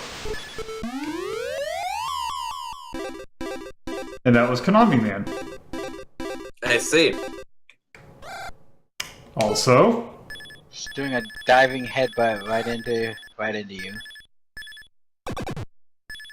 see, this level would be really bad in others, but Gotta get one more. There we go. A winner is you. also, Ah, Godzilla. He's just chilling. What do you gotta mess with him for? Oh no. There goes Tokyo. Go, go, Godzilla. Look at him. This is just rude as hell. Ah, he's become blue. I mean, I'd be pretty blue if I kept on getting hit by a ball.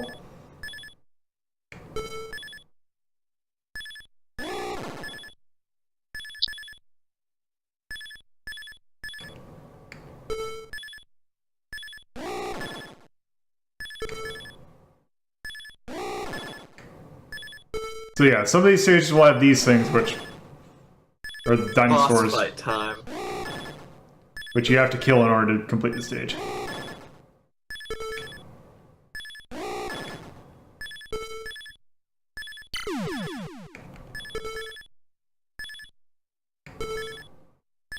See, now the problem is this. Mm-hmm. Just hitting these two goddamn bricks. One. And just hoping that maybe get lucky and then Konami Man will show up.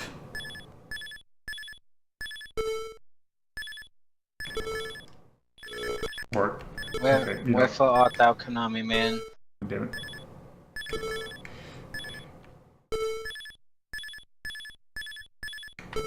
There we go.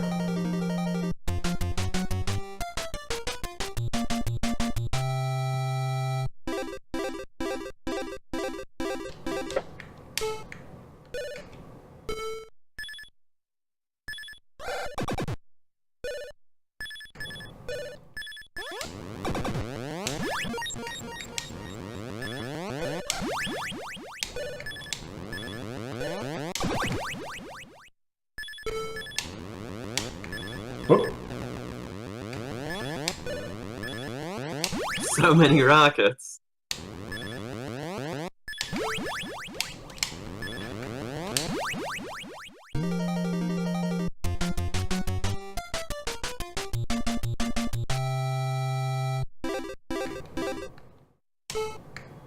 Oh no, 2 Godzillas!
Oh. The fuck is that thing? It's a worm. Oh.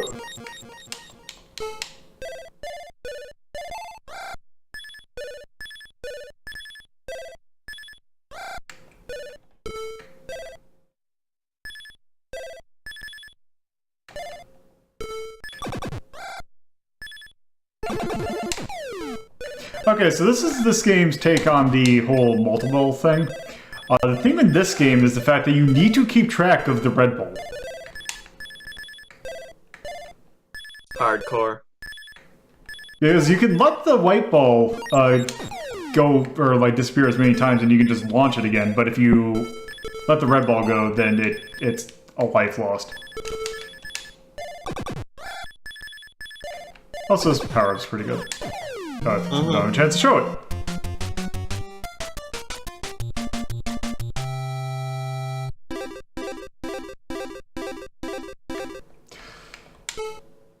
Oof.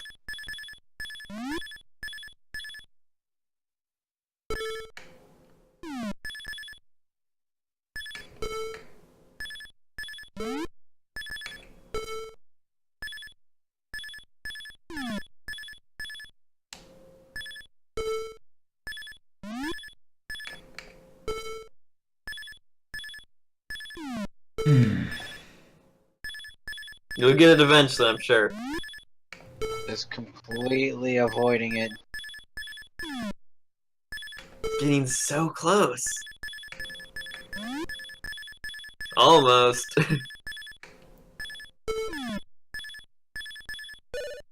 Oh. Progress. Small victories.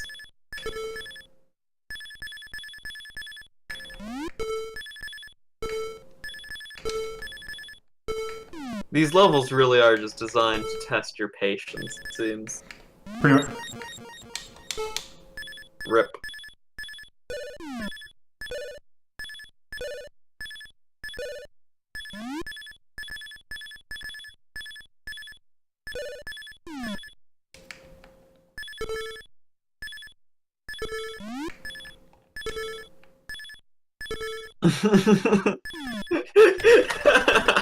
Oh, whoa!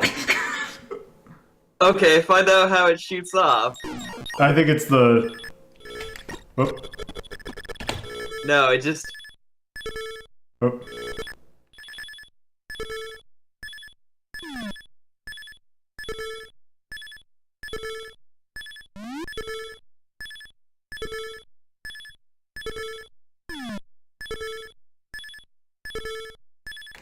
Okay, so it just decides, nope, not anymore. Amazing. This game's really good.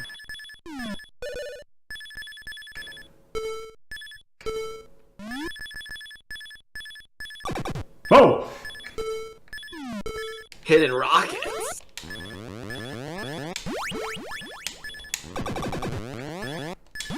So you see that letter? Yeah. That actually kind of is important.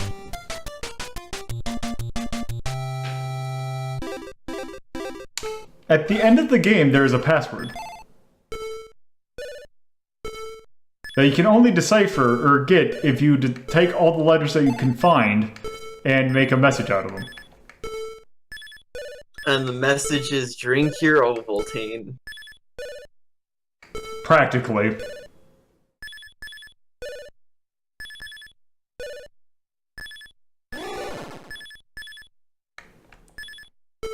He's gonna kill Godzilla again, though. That's the important thing. He's murdering these happy ghosts. But they come Those back. ghosts are winking at him, too.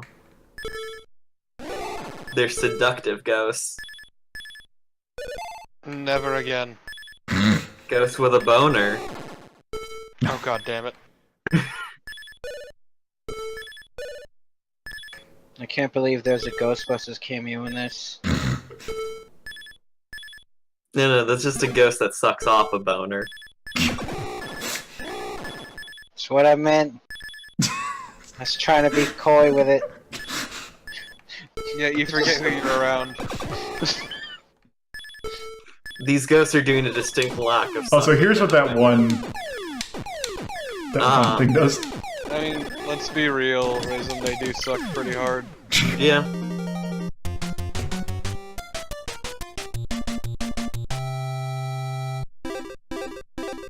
Oh, what? I wonder what the You gotta kill crabs until you get missiles. crab battle. Can we Okay. just stop, please? Okay, no, but it's called a booner. Okay. Disgusting. Join the call just to say that. You're fucking right. God damn it! Give me the rocket. Lolo, please free us. Just gotta win the crab battle. Lolo, if you are my friend, you will do this for me. There we go. Hell yeah, you killed Mr. Krabs.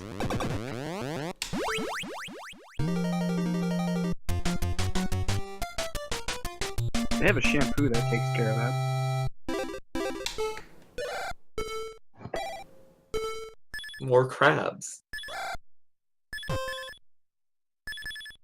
1, 2, 12, You know, it's a shame that 22. this isn't called Breakout. Yeah, it's called Crack Out.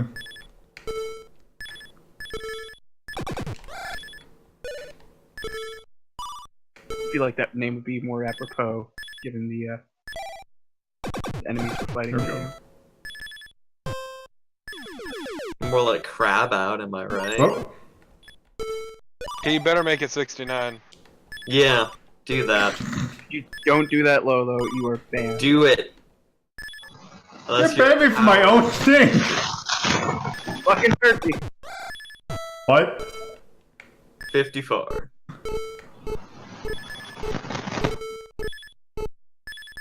Les, I think your mic is. No, that's not me.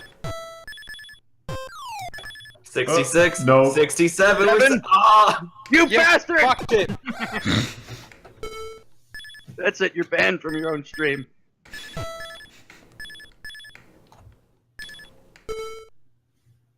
Torpid, take over. Eh.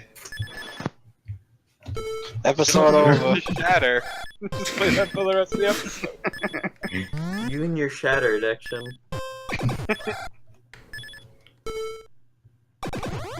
All that sex.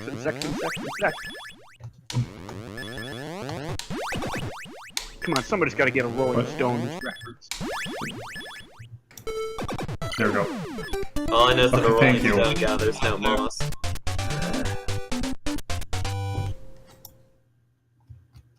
By the way, there are 4 areas. Oh no.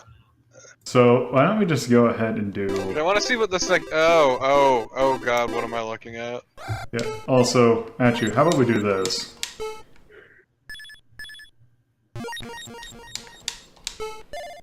Yeah. Oh, goddammit. No, you There we touched go. it. Not supposed to do Ball that. is lava. Okay, let's save.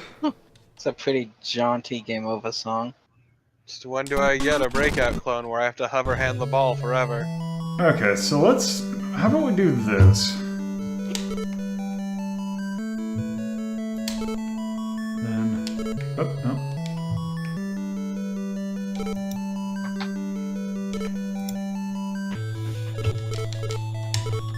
Sort of like right here.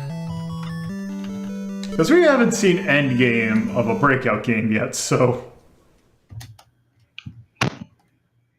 Let's just do this one. Final zone.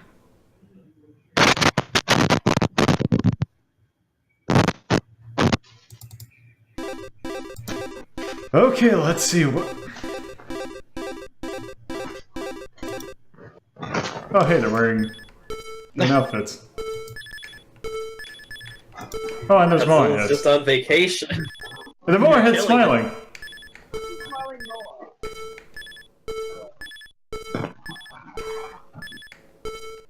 Oh.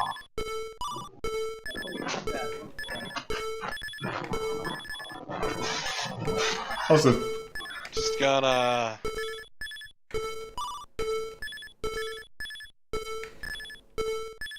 I hate this. Subtle. I'm not trying to be subtle.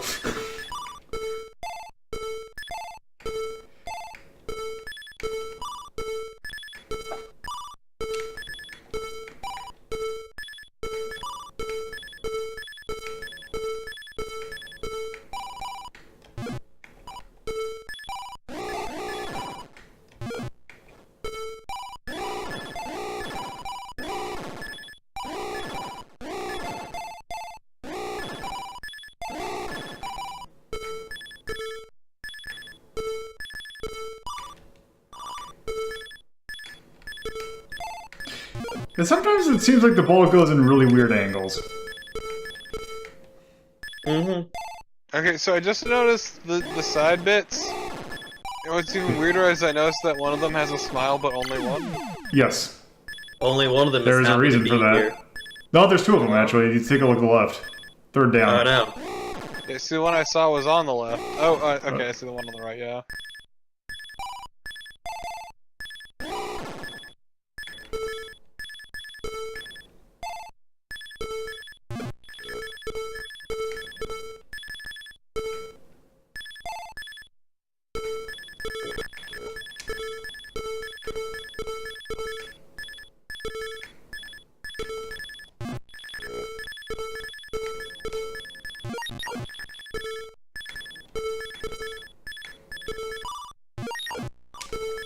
Yep.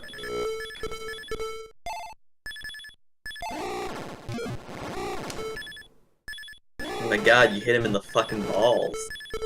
Come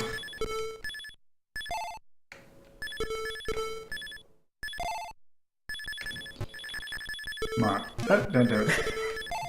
You'll get there eventually. You can't.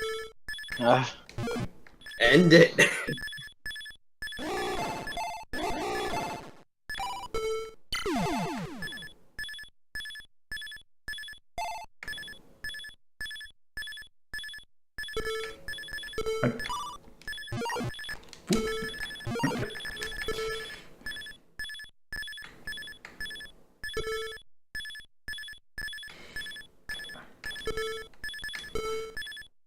Love your skill in avoiding the bricks.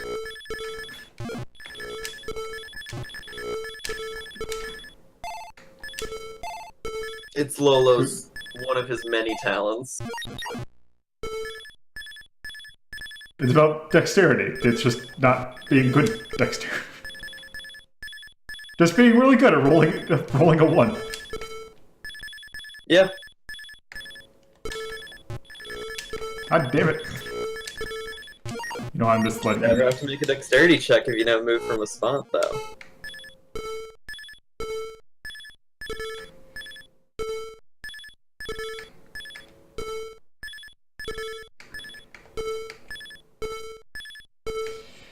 I'm sure you'll get this to work out eventually. Eventually. Oop.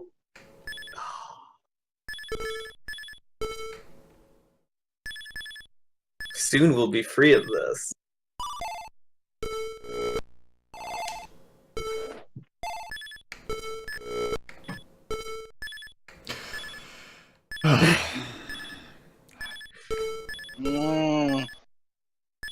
I love tedium. Soon we can fully judge Lolo for many crimes.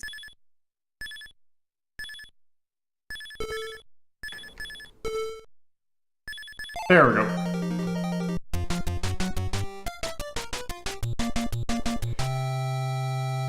Oh no.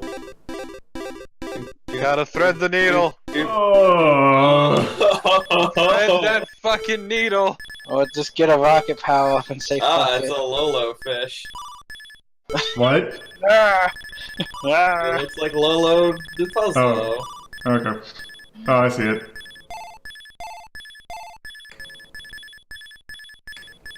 Until it opens its mouth, and then it becomes horrifying.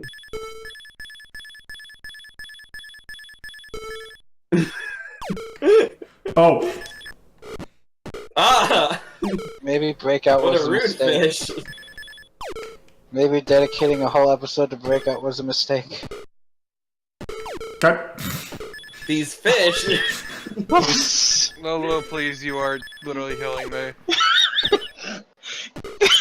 These excessively rude fish! Can they die? Balls. No, they don't. They just spit your ball back at you.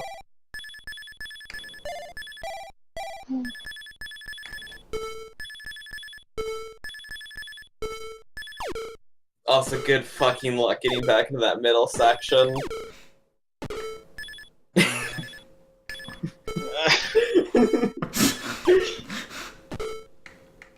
I hate this.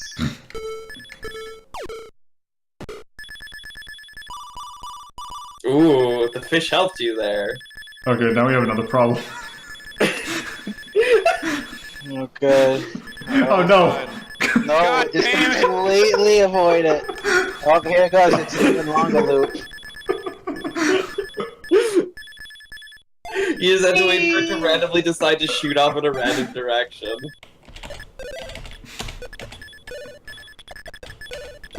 Okay, there we go. Oh man, look at how good you are.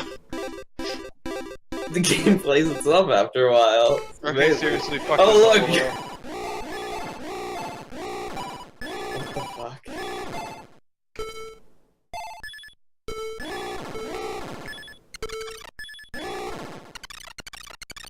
Ah, you've uncovered.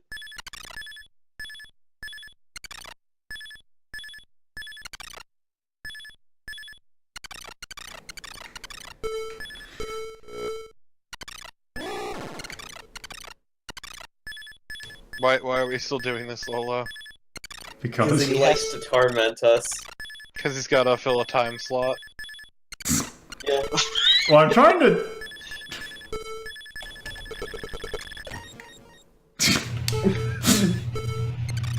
That worked. You know, actually, Why are you trying to get all the statues to break? how about I do this? What happens if you get them all to break? Some of them will contain letters. Okay. What? Why don't After we just? 10,000 years. Okay. How about we just do this? Start. Okay, this should just take me straight to where I want. So I think on the 10th stage of 2 and 4, something different happens. I don't know if this is going Does to the game take me. actually get fun? Depends on your definition of fun. So you're saying is no. Okay, no, it does not do. Oh my god. Oh. Oh! Can we just quit? No. I'm just gonna do something. Okay. I can't believe Topo's quitting. How about this? Let me get something real quick. Because there's something stupid I want to show off. Better be something good. Okay, let's do this. Yes. Oh, no, God, don't click on the ad. Jeez.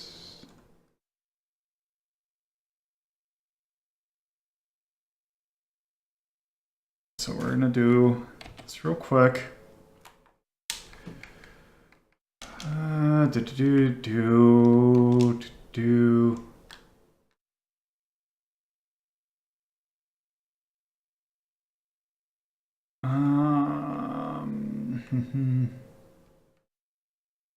Oh, there was a US prototype, okay. Oh god. Alrighty, this is worrisome. Okay, so yeah, as I mentioned earlier, crack out.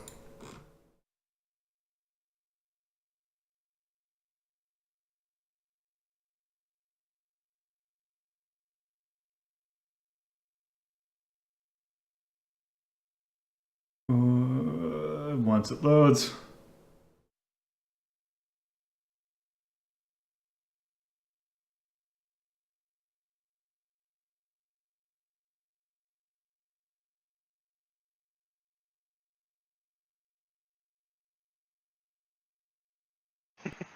Okay, here we go. I appreciate what Rafferty said.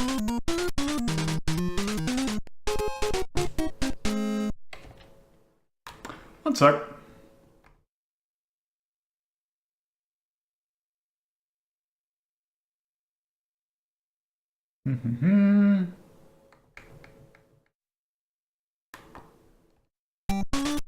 There we go. It was running on PAL for some reason. Or it was running NTC, but it should be PAL. Okay, let's see.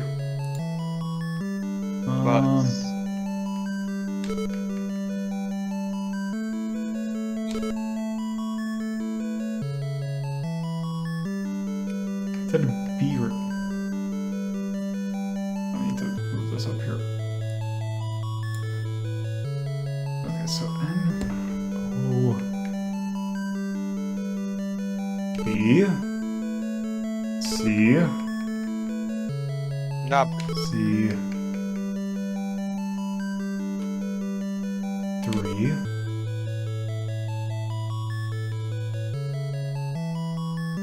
D...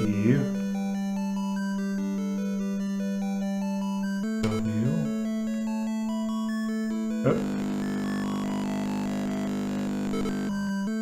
W... K... 5... 0... 3... Start.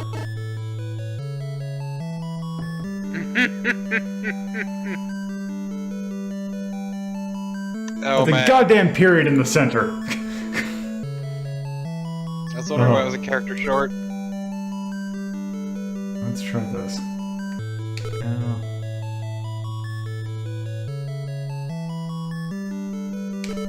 I like this as a completely different password too. S 0 period C G 1 H 2. Nope, not My 2. favorite letter. Or J. Okay, here we go. So, 411. Oh god.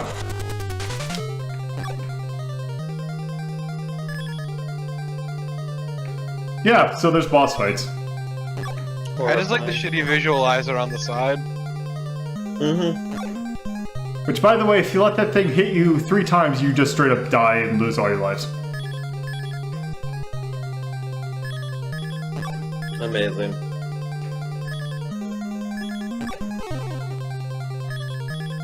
Oh.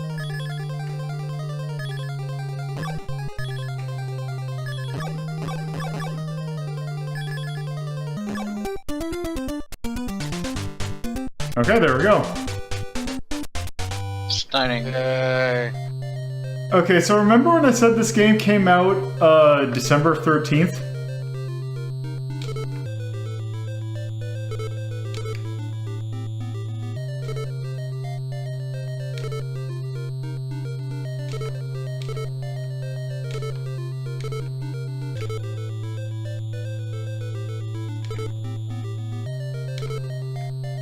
It was like this in the Japanese version too.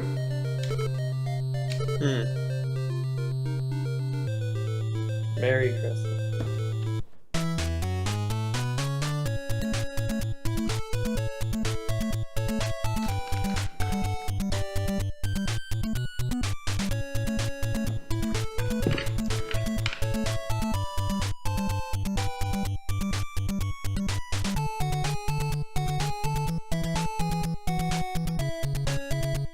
You made it. I'm so proud of you.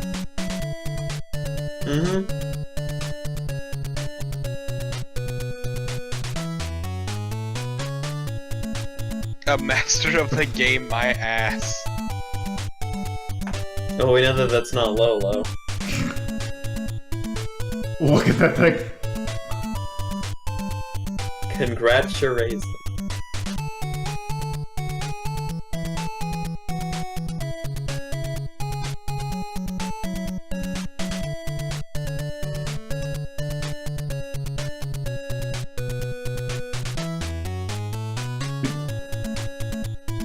Those are very nice.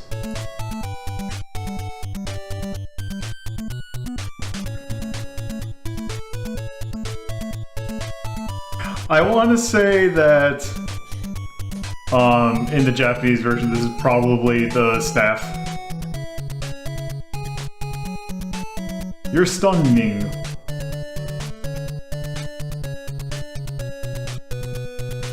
That should be a question mark.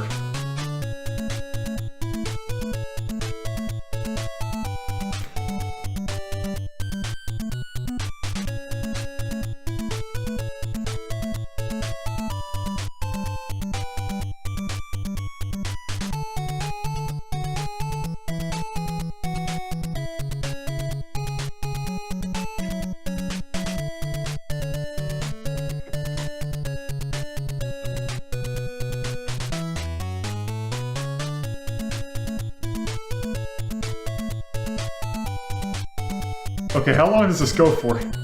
What? Too long. Cowabunga! Hell yeah! And you could just quit. You could.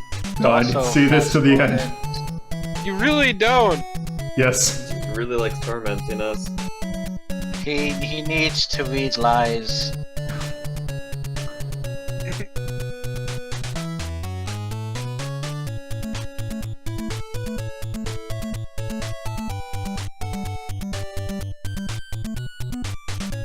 Radical.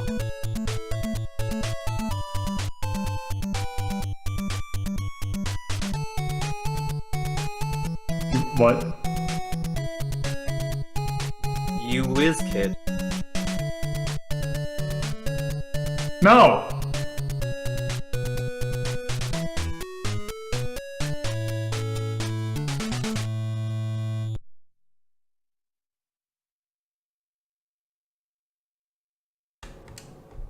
No. No. Okay. No. Bad on every account. No. Let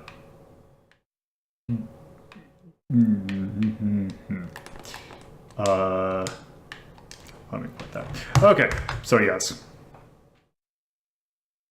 Okay, Nazo no Kabe.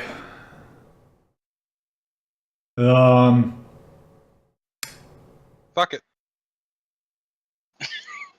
Yeah. I would probably put it above Block. That's about it. Okay.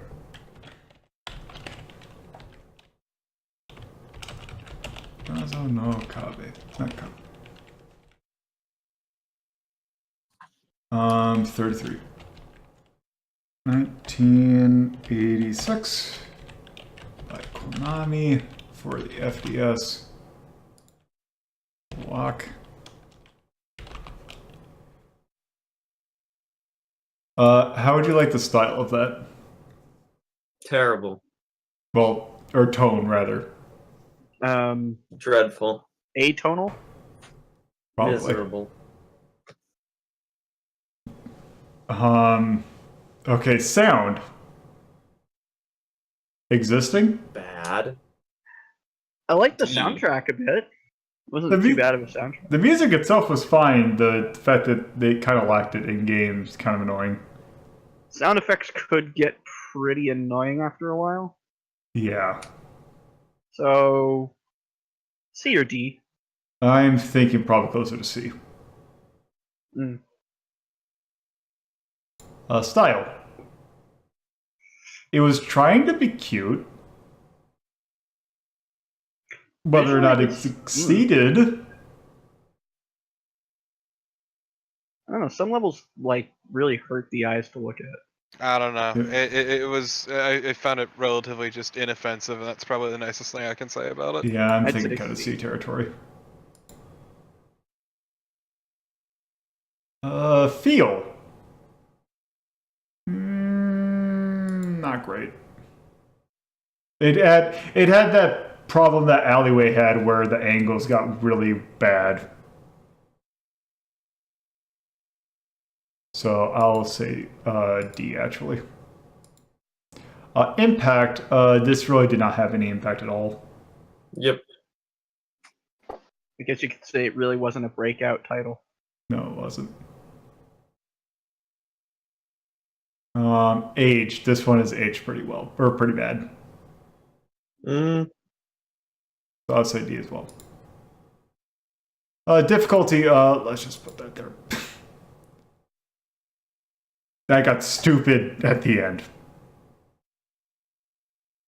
So yes, that is Nazo no Kabe.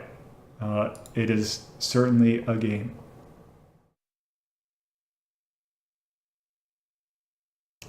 Then let me check. There. Okay. So yes. Yeah, that's. I think we've seen enough Breakout for tonight.